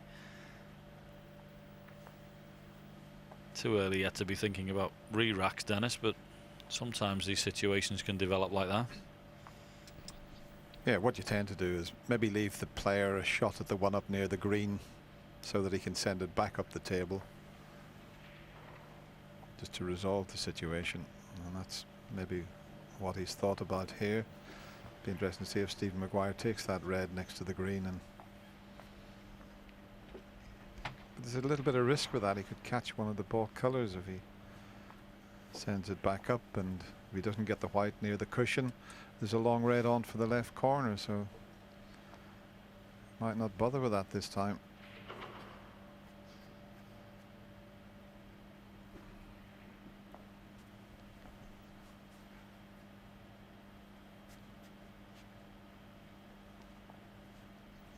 He's now looking at it. As long as he misses the brown and green. Well, he was looking at it. He changed his mind again. Thought it was a little bit too risky.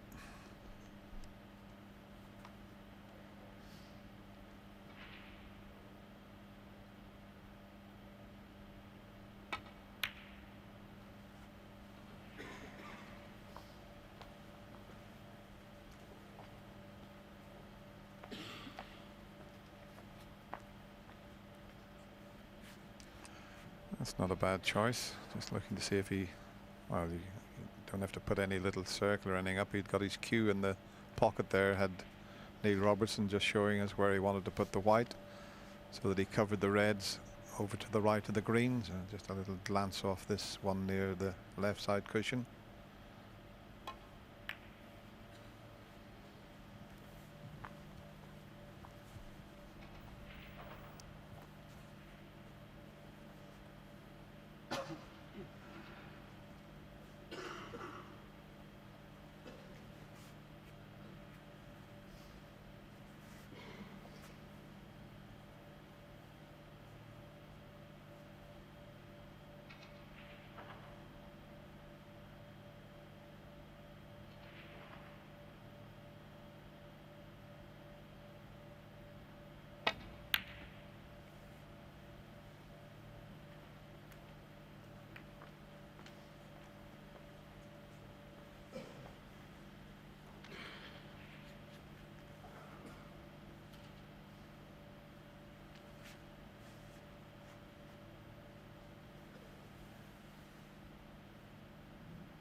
Might be snookered on this red, but he can hit cushion first and get the white back behind the three ball colours. Yeah, that's what he's done.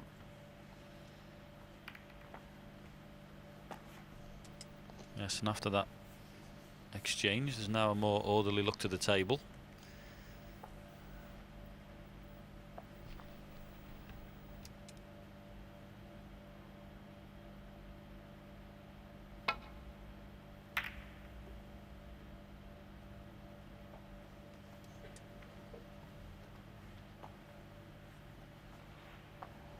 Come up a little bit short. The standard's so high these days, you've got to get the white near to the ball cushion. Stephen Maguire will have a go at this. It's far from easy, but that's the type of shot to take on these days.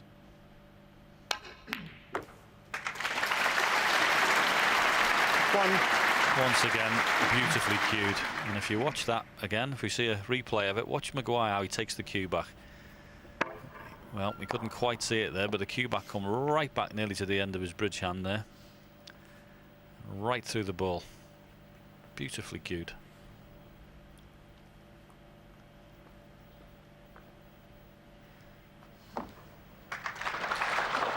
Straight in the centre of the pocket.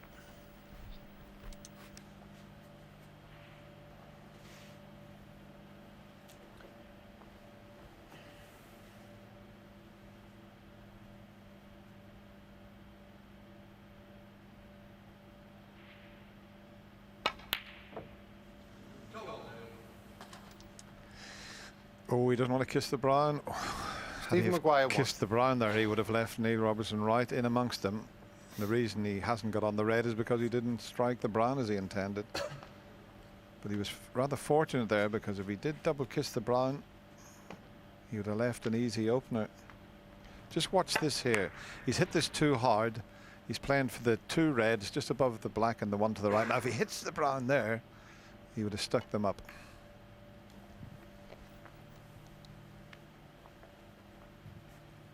Yes, Neil Robertson would have been a little bit disappointed not to have had something left to him, but at the same time, I bet you can't believe that Maguire missed the brown off the spot, because these two have been missing very little today.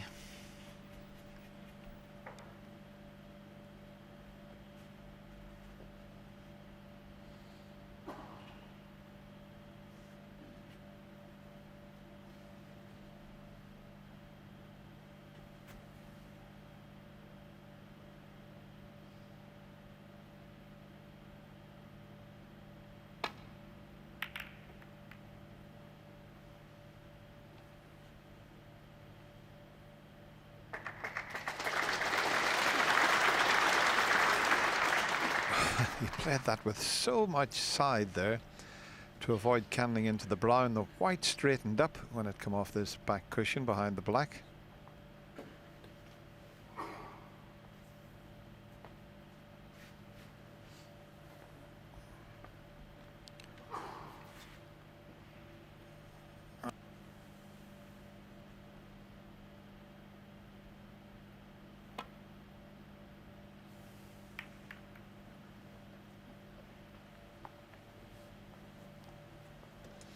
Now watch the white here. He's played it with so much side.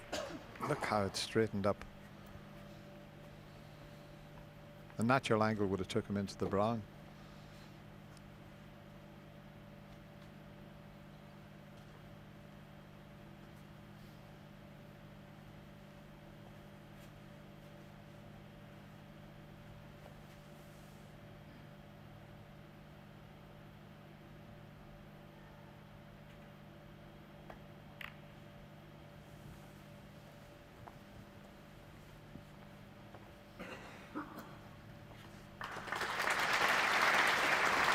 Excellent judgment of pace there from Maguire. This makes the return safety shot that much more difficult.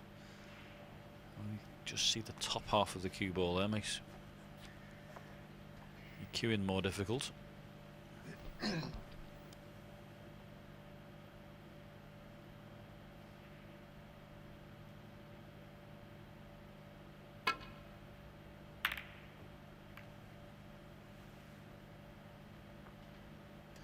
Yeah, they're tough shots, those. Just caught a little bit thicker than he intended, and there is a shot on here for Stephen Maguire. He can pot the red in the left corner, get around the back of the black and reds, and could quite easily finish on blue or green here. It's a natural angle.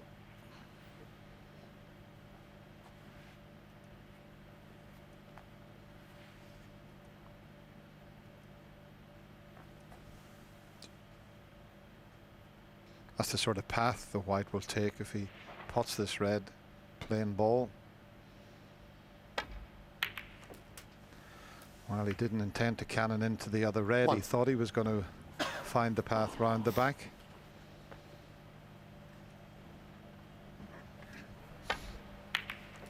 Looked as if he was going to miss that red, didn't it, John? But has he had a result, Dennis? Has he landed on the brown? That would be a result. And he has. Brown ball.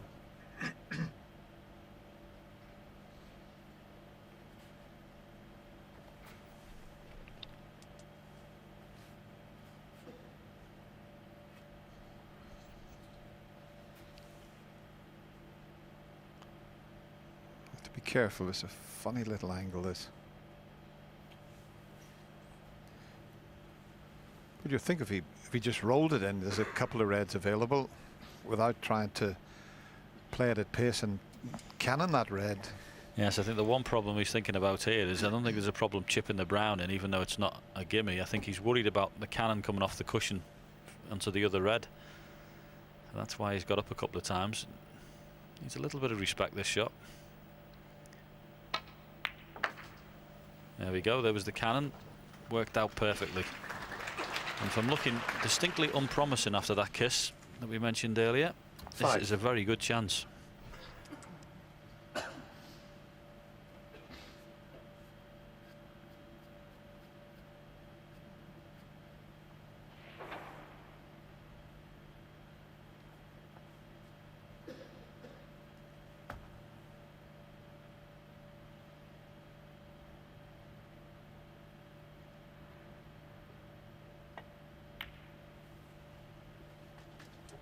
Six. I'm not sure if the pink's going to be tied up after he pots it. If it's sitting on its spot at the moment, he's okay. Well, it's might go back there, but there's one red if he could drop on here. Well, he's tried to free the pink spot area, which he has done. 12. Having said that, the pink might only be available now into the left corner, so it'll go into the middle though also. You'd think it would be the blue looking at that angle. 13. Overcooked that. Meant to leave the blue for the middle. Slight change of plan again. He missed the brown off the spot when he finished straight on the blue when he was at the table previously.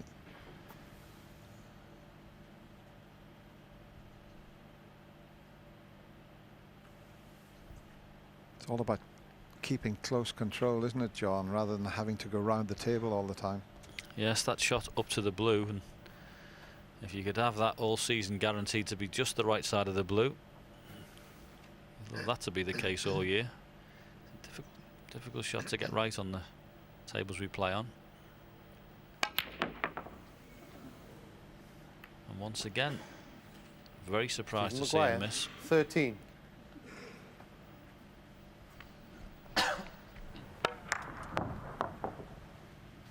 Yeah, he looked as if he was going to screw back initially, then he decided to put a lot of topspin. He had to put pace into it. And it's things like that that get Stephen annoyed. Or get anybody annoyed missing those. 1. But there is a red here, the one above and to the right of the black. If he can drop on that in such a way, he can pot that cannon the other red and bring the black into play. That's what he's coming around to look at. Just watch where he's queuing there. If he can get the white anywhere near there, he can pot that red, cannon the other red, and the black's in the open. He's got other choices to play for, but that's what he would like to do.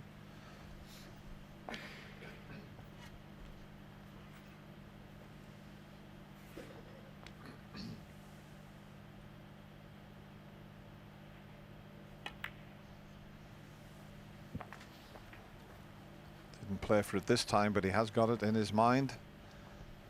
6.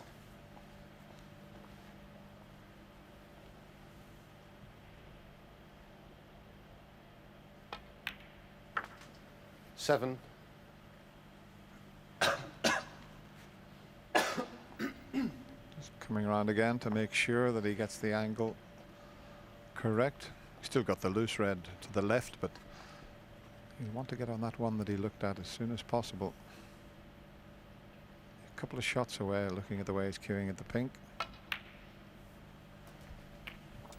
Yeah, it's not the worst case scenario to get rid of this loose red first on the left hand side, because I think it's actually 13. probably on the line of the shot for the loose red above the black spot, Dennis. It might get in the way. If he potted the pink and run through, he could be leaving himself hampered. So not the worst case scenario to get rid of this red. Yeah, the red that he's going to pot, if he actually had the cue ball there, he could play the shot that he's after. Pot the red, cannon the other red, free the black.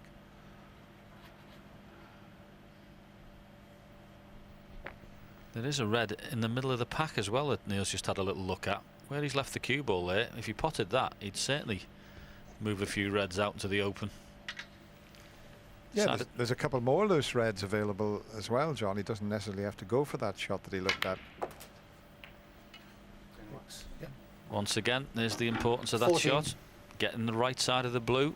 It happens all the time in professional snooker. If somebody can guarantee you that shot for the whole of the season, you'd snap the hand off. It looks very simple, but the amount of times it's made a mess of, I can't begin to tell you.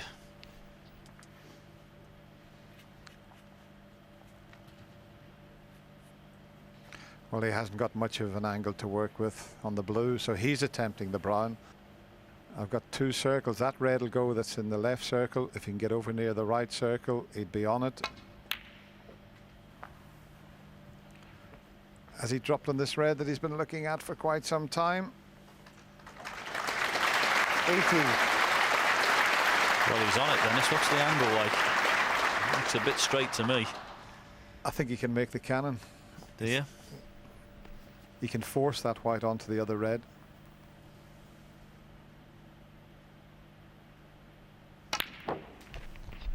My goodness, those glasses you've got are good, aren't they?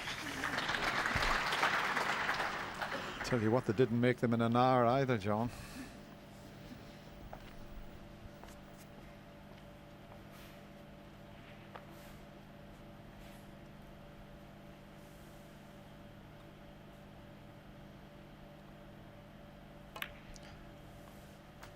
And there's just signs, isn't there, that Stephen Maguire is just letting things slip a little bit. He missed a brown off the 26. spot when he was straight on the blue, and then he missed a very comfortable green when forcing it to get back up to the reds. So it definitely 27. is swinging towards the Australian at the moment. Okay, even if he takes this frame, he's still going to be one behind, but you just sense that Stephen's just letting things slip a little bit. Just goes to show the importance of that response, Dennis, wasn't it, from Neil Robertson? 4-1 down and a break of 122.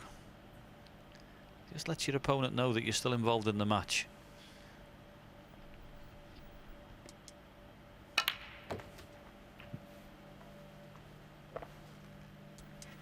And that was a far better shot than it looked. 34. Beautifully controlled. Screw with reverse side. 35.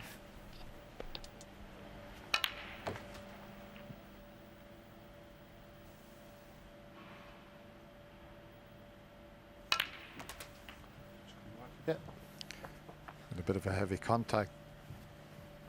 It took a bit of pace out of the cue ball. He's still on the 42. red, but not as he would have intended. Look at the angle he's left with, because he didn't have to play any cannons there. There was still another red available after this, but now it's a change of plan slightly. Don't know whether he can pot this and punch up through the gap between the three reds and the red and pink that's next to each other. Having a look there, Neil, just to see if he can do that without disturbing anything.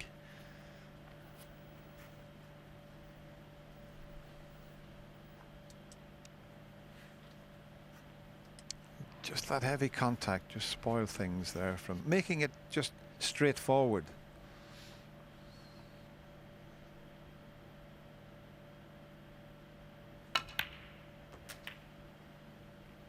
$43.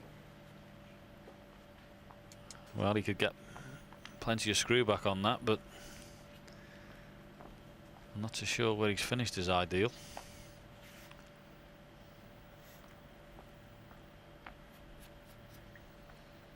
There's just one of those reds available into the opposite corner pocket to the one we're looking at, and he's got to get this all the way around the table again.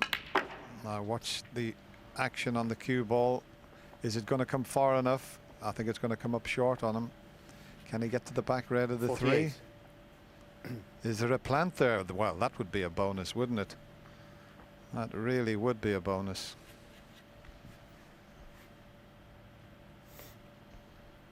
Yeah, he can make that.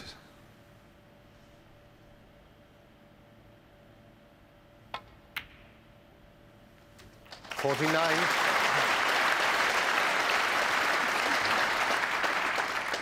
He's finished straight. Well, I think he's straight. Hawkeye will probably be able to confirm that for us. Let's have a look at it. Yeah, dead straight. He can only just screw back and leave one into the right corner, John. We've had 3 examples in this frame alone of not being on the correct side of the blue, and how important it is in professional snooker. Cue ball have gone another 6 inches down the table, Dennis. Absolutely simple. If he takes the blue and brings the white back to where it is at the moment, or just there, he can have a go at one of the 2 reds there that are between pink and black.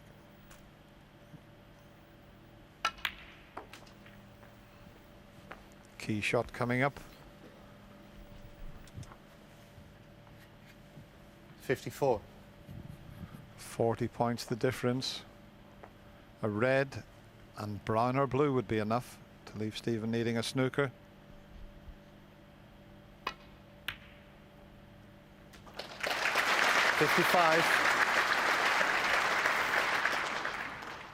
Let's roll the brown in or roll the blue in. It's whichever he fancies.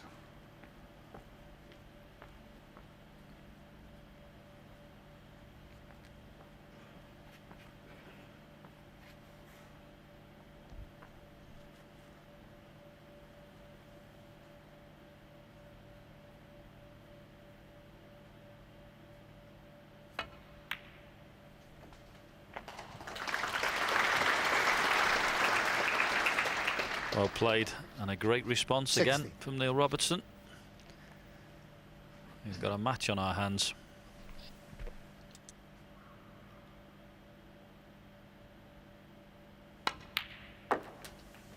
$61.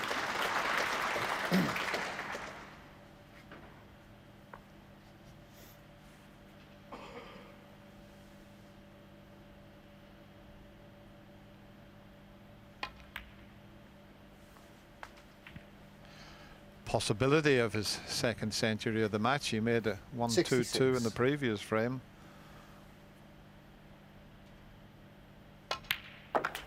$67.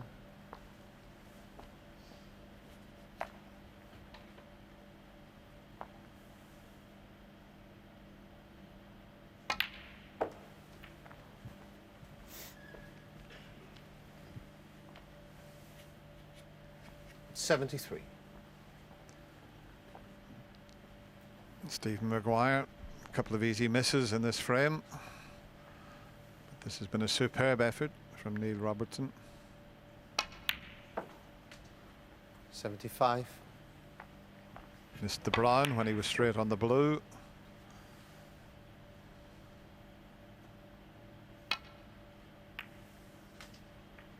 $78. And then he missed a very straightforward green when just trying to force it to get back up to the reds.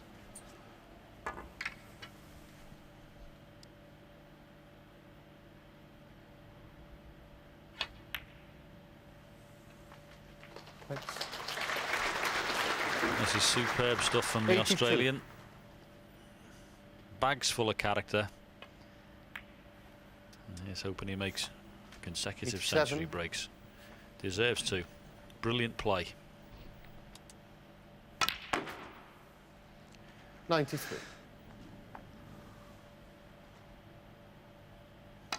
Superb from the man from down under. A little smile from Stephen Maguire. He made 128 break the last 2 frames. 2 centuries, and isn't he pleased? He's just 1 behind now at 4-3. Stephen Maguire. Ken, with regard to what do people most like to see? Do they like the one visit snooker, or do they like the frames that have a lot of mistakes and have a lot of tension in them? Maybe a bit of both, I don't know. Well, certainly the excellence we see these days is amazing, and if anybody goes down their club and tries to play the game, they'll know how hard it is. But of course, towards the end of the match is when the tension creeps in, and at some stage you always see a few mistakes. Okay, frame 8, here we go. Well, what I can tell you is back in the days, in the early days of Pop Black, where you only played one frame, the people at home would rather see a close encounter rather than one player just knock a 60 or 70 break in and win the frame. So you can't beat a little bit of tactical and tense snooker. Great to see the breaks. We've had 3 centuries. It's just a nice mix. That's what you want, a bit of everything.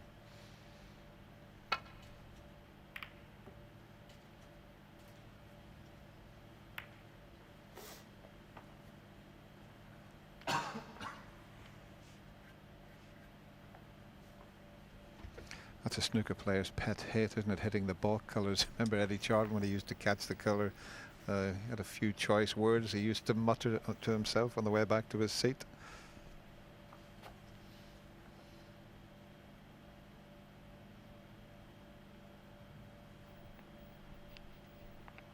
Sometimes make the shot a little more difficult, thinking about not filing a ball colour. And that's a fantastic shot from Stephen Maguire. Now to sit down in his chair and watch Neil Robertson make consecutive centuries. And how well did he hit that one? Right in the middle of the bag.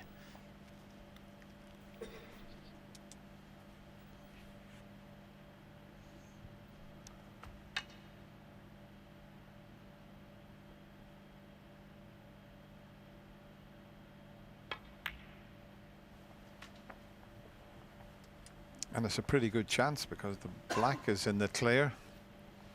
Always 6. nice to get in early with the black in the open.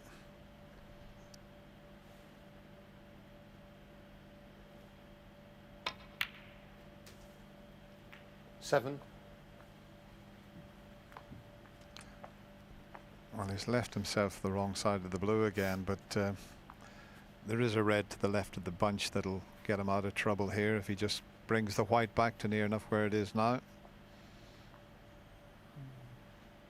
If anything, he's the other side, but if he screws it back, he's still okay. But you want to be closer to the next pot. So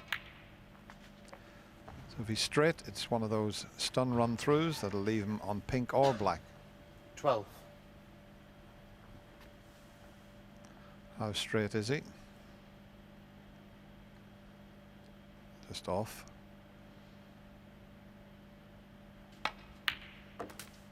Well 13. played. It's a shot that takes an awful lot of practice. Stun run through, one of the toughest shots in the game.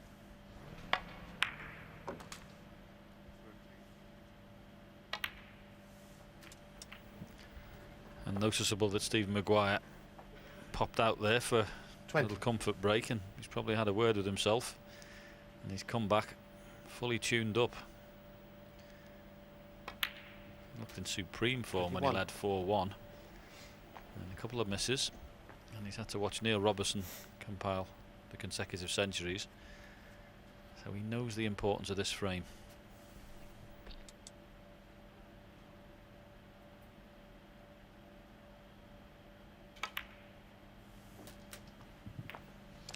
Oh, that's a bonus, this red pots, and when he pots this, it'll clear 28. the path for the one to the left of it.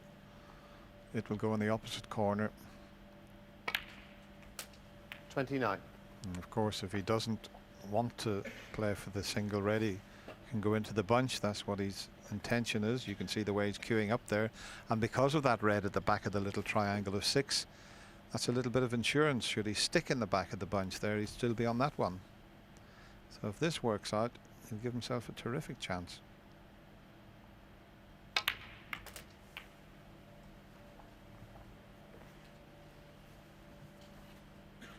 Well, the way 36. looking there, is it finished a little tight?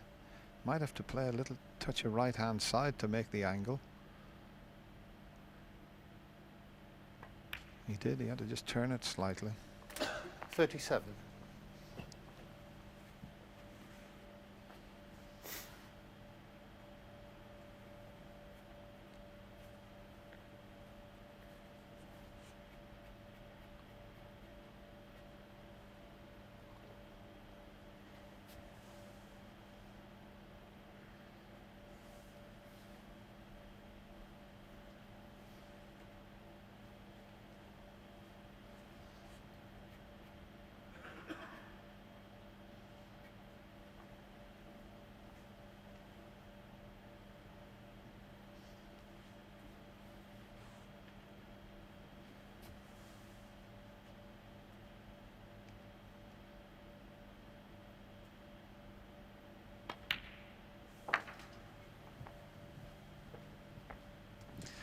It's a bit casual in the end. He's left himself hampered slightly. 43. He studied that for quite a while and then just got down and played a poor positional shot. He should have left himself a nice angle on this red to get on the blue and then up into the pink and reds, and he ran it through too far. I think he... Let's give the table a little bit of a rap there. 44. It could work to his advantage not getting on that.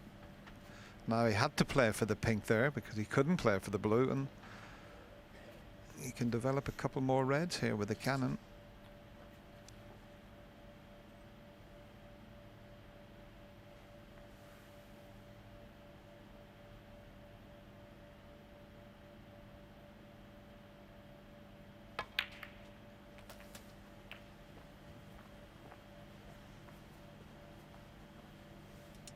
Fabulous quality this 50. match. He just simply cannot afford to make a mistake. And if you wondered why these boys are playing here at the Masters this year, it's because the top 16 players. And from the standard this afternoon, you can see why. Superb.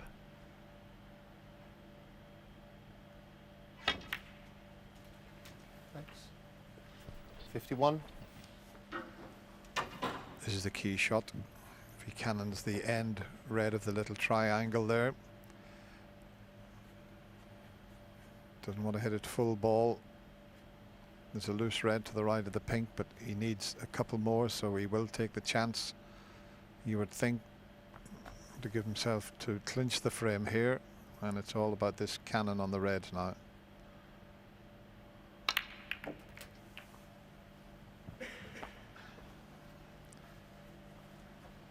That is 58. absolutely spot on.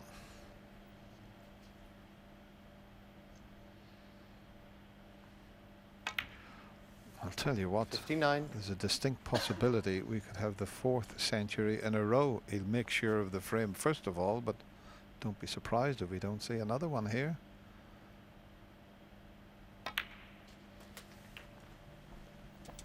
Isn't this game supposed to be difficult, Dennis? 66. It's great when you see two players playing like this at the top of their form.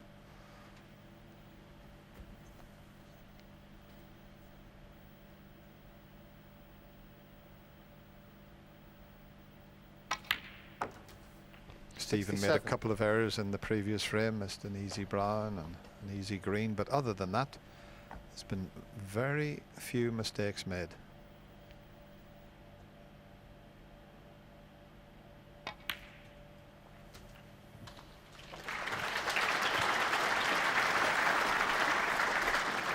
$74. It's the frame safe. Now you can concentrate on a possible century. 75.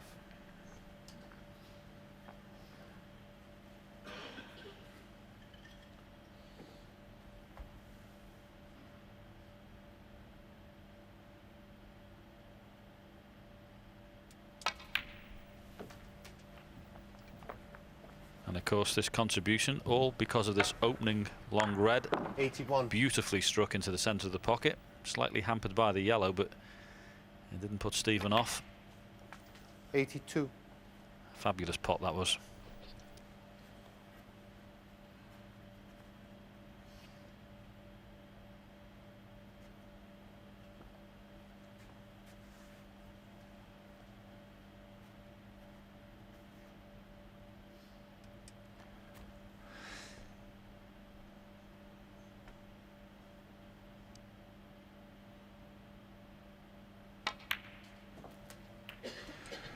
going to be a long red to give himself a possibility of making 89. that century, which would be century 4 in a row. I hope he can pull this one off.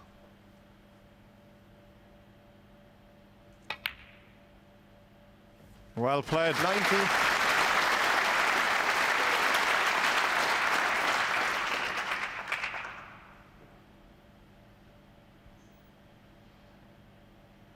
Well, this crowd at the Wembley Arena have had a feast of snooker here this afternoon. Quite a good crowd 97. in. There'll be somewhere near 2,500 in this evening for Ronnie O'Sullivan against Ali Carter. But if the standard of that match is anything like this, 98.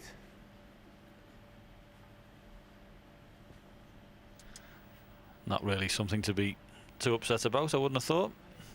Response of 98 and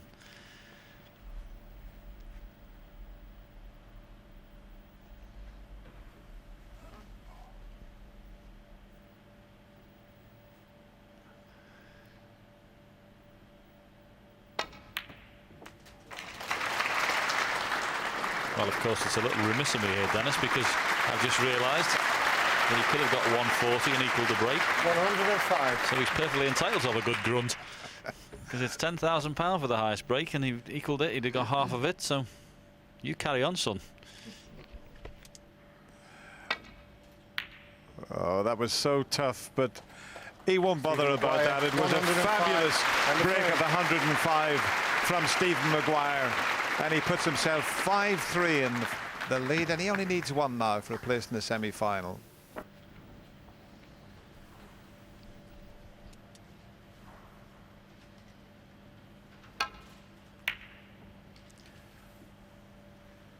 Neil Robertson then gets frame 9 underway.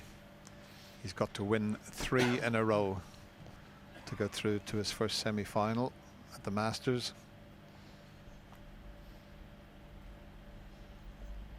Stephen Maguire just that one frame away, but the way this match has been going, you don't want it to end, do you?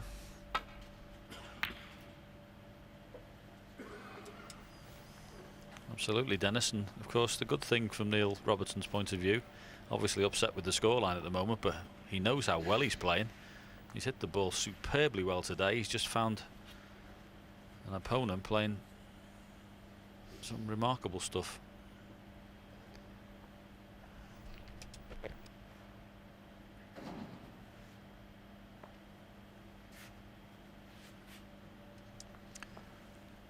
Can he hold for the black and take the pot on? Don't think he'll leave a great deal.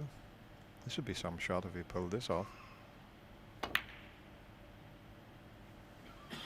Brilliant.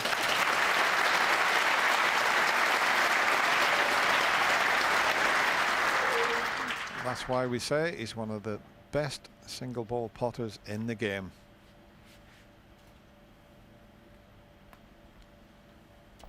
He's not bad at the other stuff either, is he?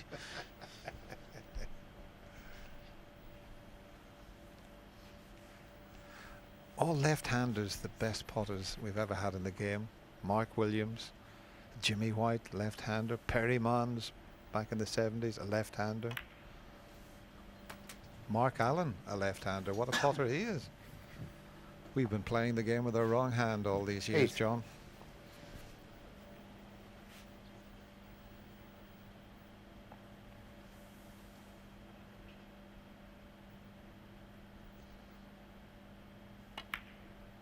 Oh, he's caught the knuckle close. Neil Robertson 8. Yes, the second time he's missed that sort of shot today, but we're really picking nits if we're worried about shots like that.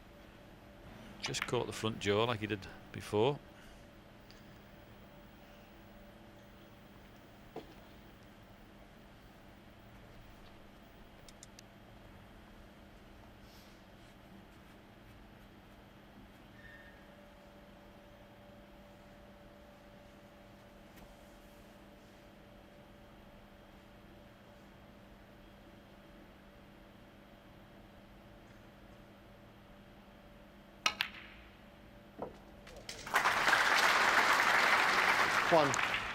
Well, unlucky not to be on the black, but you had the perfect shot of Stephen Maguire's cue action, and you had the long pause before he delivered the cue.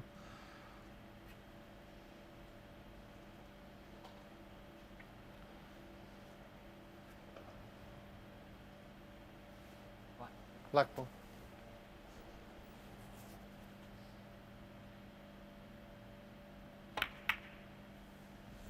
Where's that red going?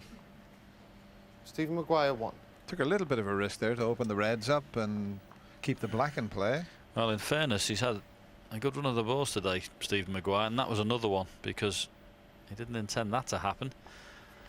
And for it to be completely obscured by the red nearest to the cue ball was quite fortunate there.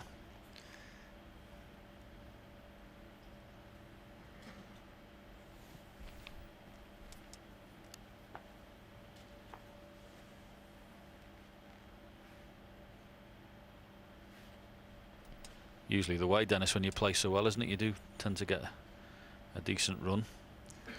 There's a bit of risk with this one. He's got to get the white tight on that ball cushion or he'll leave a half chance. It's got to be tight, and it's far from tight.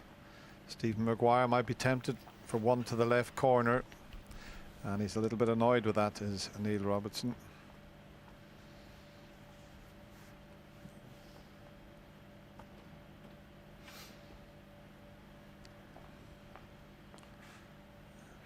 It's not a gimme by any means, but he will go around the back of the reds. That's the one he's looking at. If this goes in, he could give himself a very good chance. It's a tough one.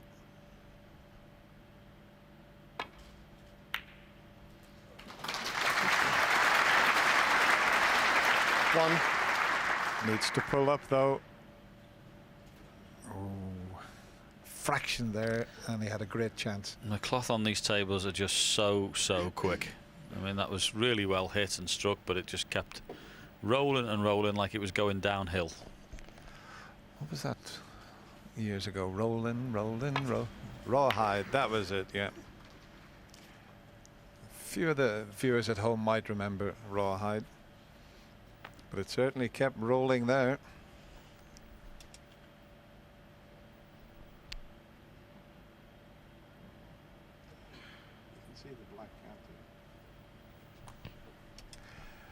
I mean, there is a possibility of, you know, the black's there, but there's so much risk attached to that.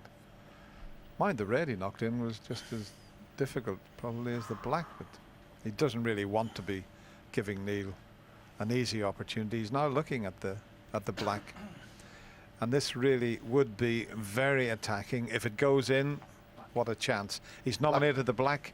He's a positive player. He always likes to have a go, and he's getting himself ready for this. Goodness me, this is a big shot. Hold on to your hats. Just look at that concentration in those eyes.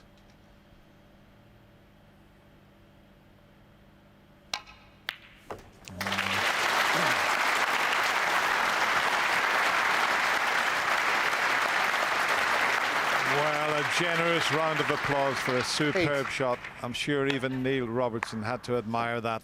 That was a bit special. Shot of the match, Dennis. Absolutely the shot of the match.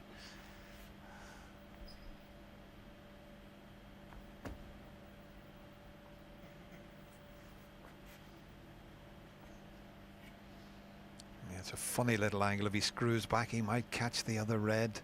That would put him right out of position. If he runs through, he might catch the black. Oh, he's caught the red. And he snookered himself after that fabulous long black. He's out of position. Another inch, and he had a chance to win the match.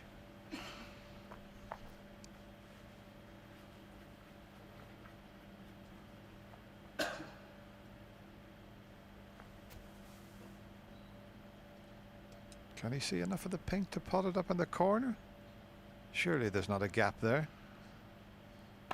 There is, and it's in.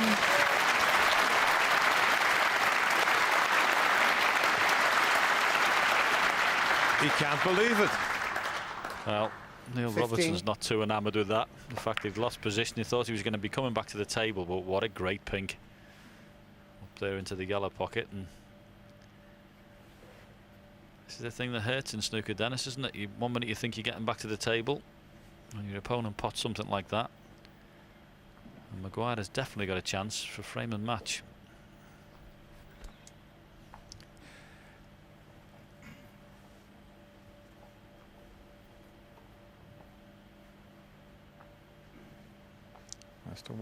Has to watch the red there that he's just leaning over.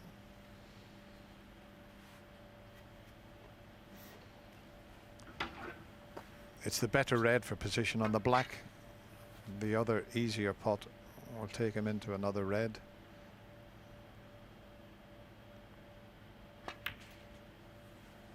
Thank you.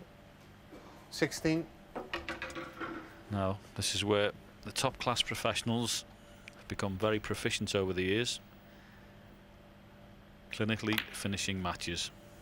And Maguire, at number 2 in the world rankings, has become very good at it indeed. 23. Can he do it again?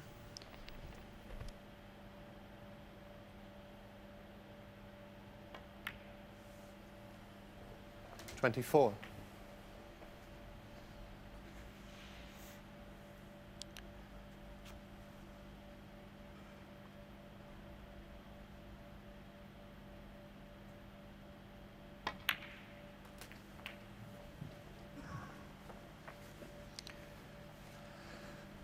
Well, he was a bit lucky, I suppose, to finish on 31. the pink when he didn't get on the black, but the black that he knocked in to keep this black here deserves to win any frame.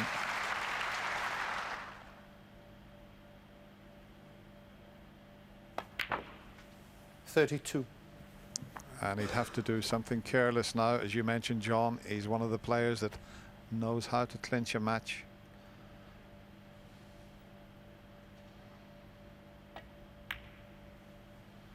I'll tell you what, if he does lose this frame and match, Neil Robertson will play a lot worse and win a lot more 37. games.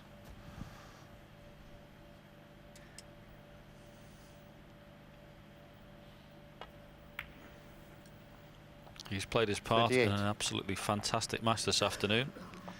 He's got nothing to beat himself up about. His level of performance has been very good indeed, Neil Robertson. But some of Maguire's stuff today has been truly exceptional. And the long black, 43. in some ways, deserves to win the match. A fabulous shot.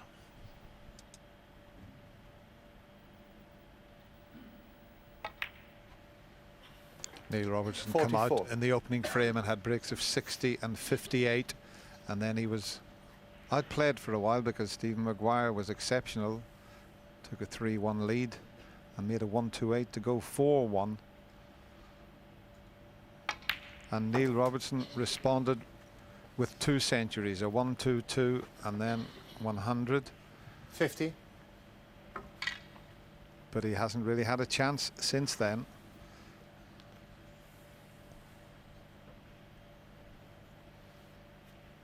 Will he get another chance? It's highly unlikely. Yeah, just slightly overscrewed that pink, Stephen Maguire. He's just on an angle just off straight.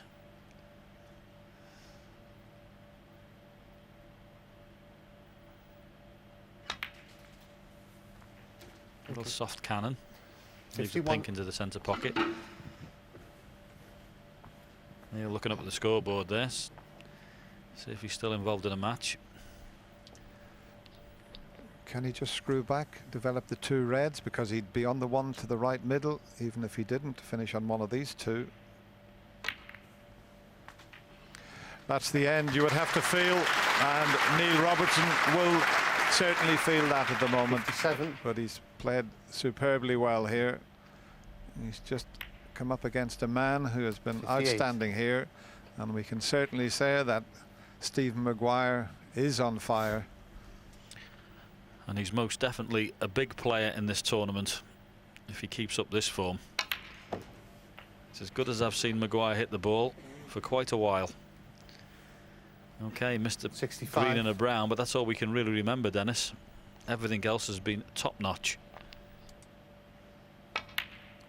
I know it's 66. difficult, John, but there's a possibility of a 5th century in a row.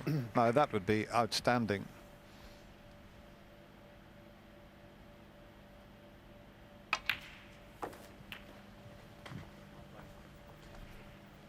It would be a fitting end to this superb 72. quarter-final.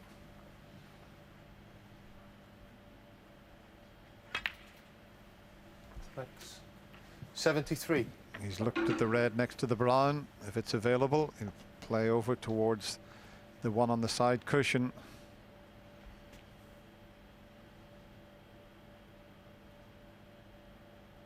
He's played for the difficult one first, and he has got an angle on it.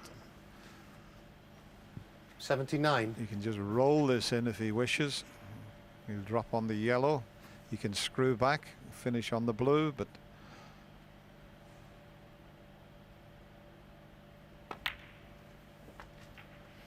$80. the red must go because he's played for the yellow. Well, it doesn't, so he's looking at it to the middle pocket.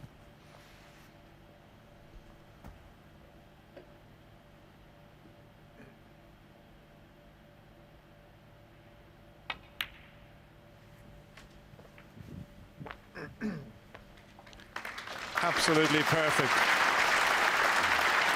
82. 83.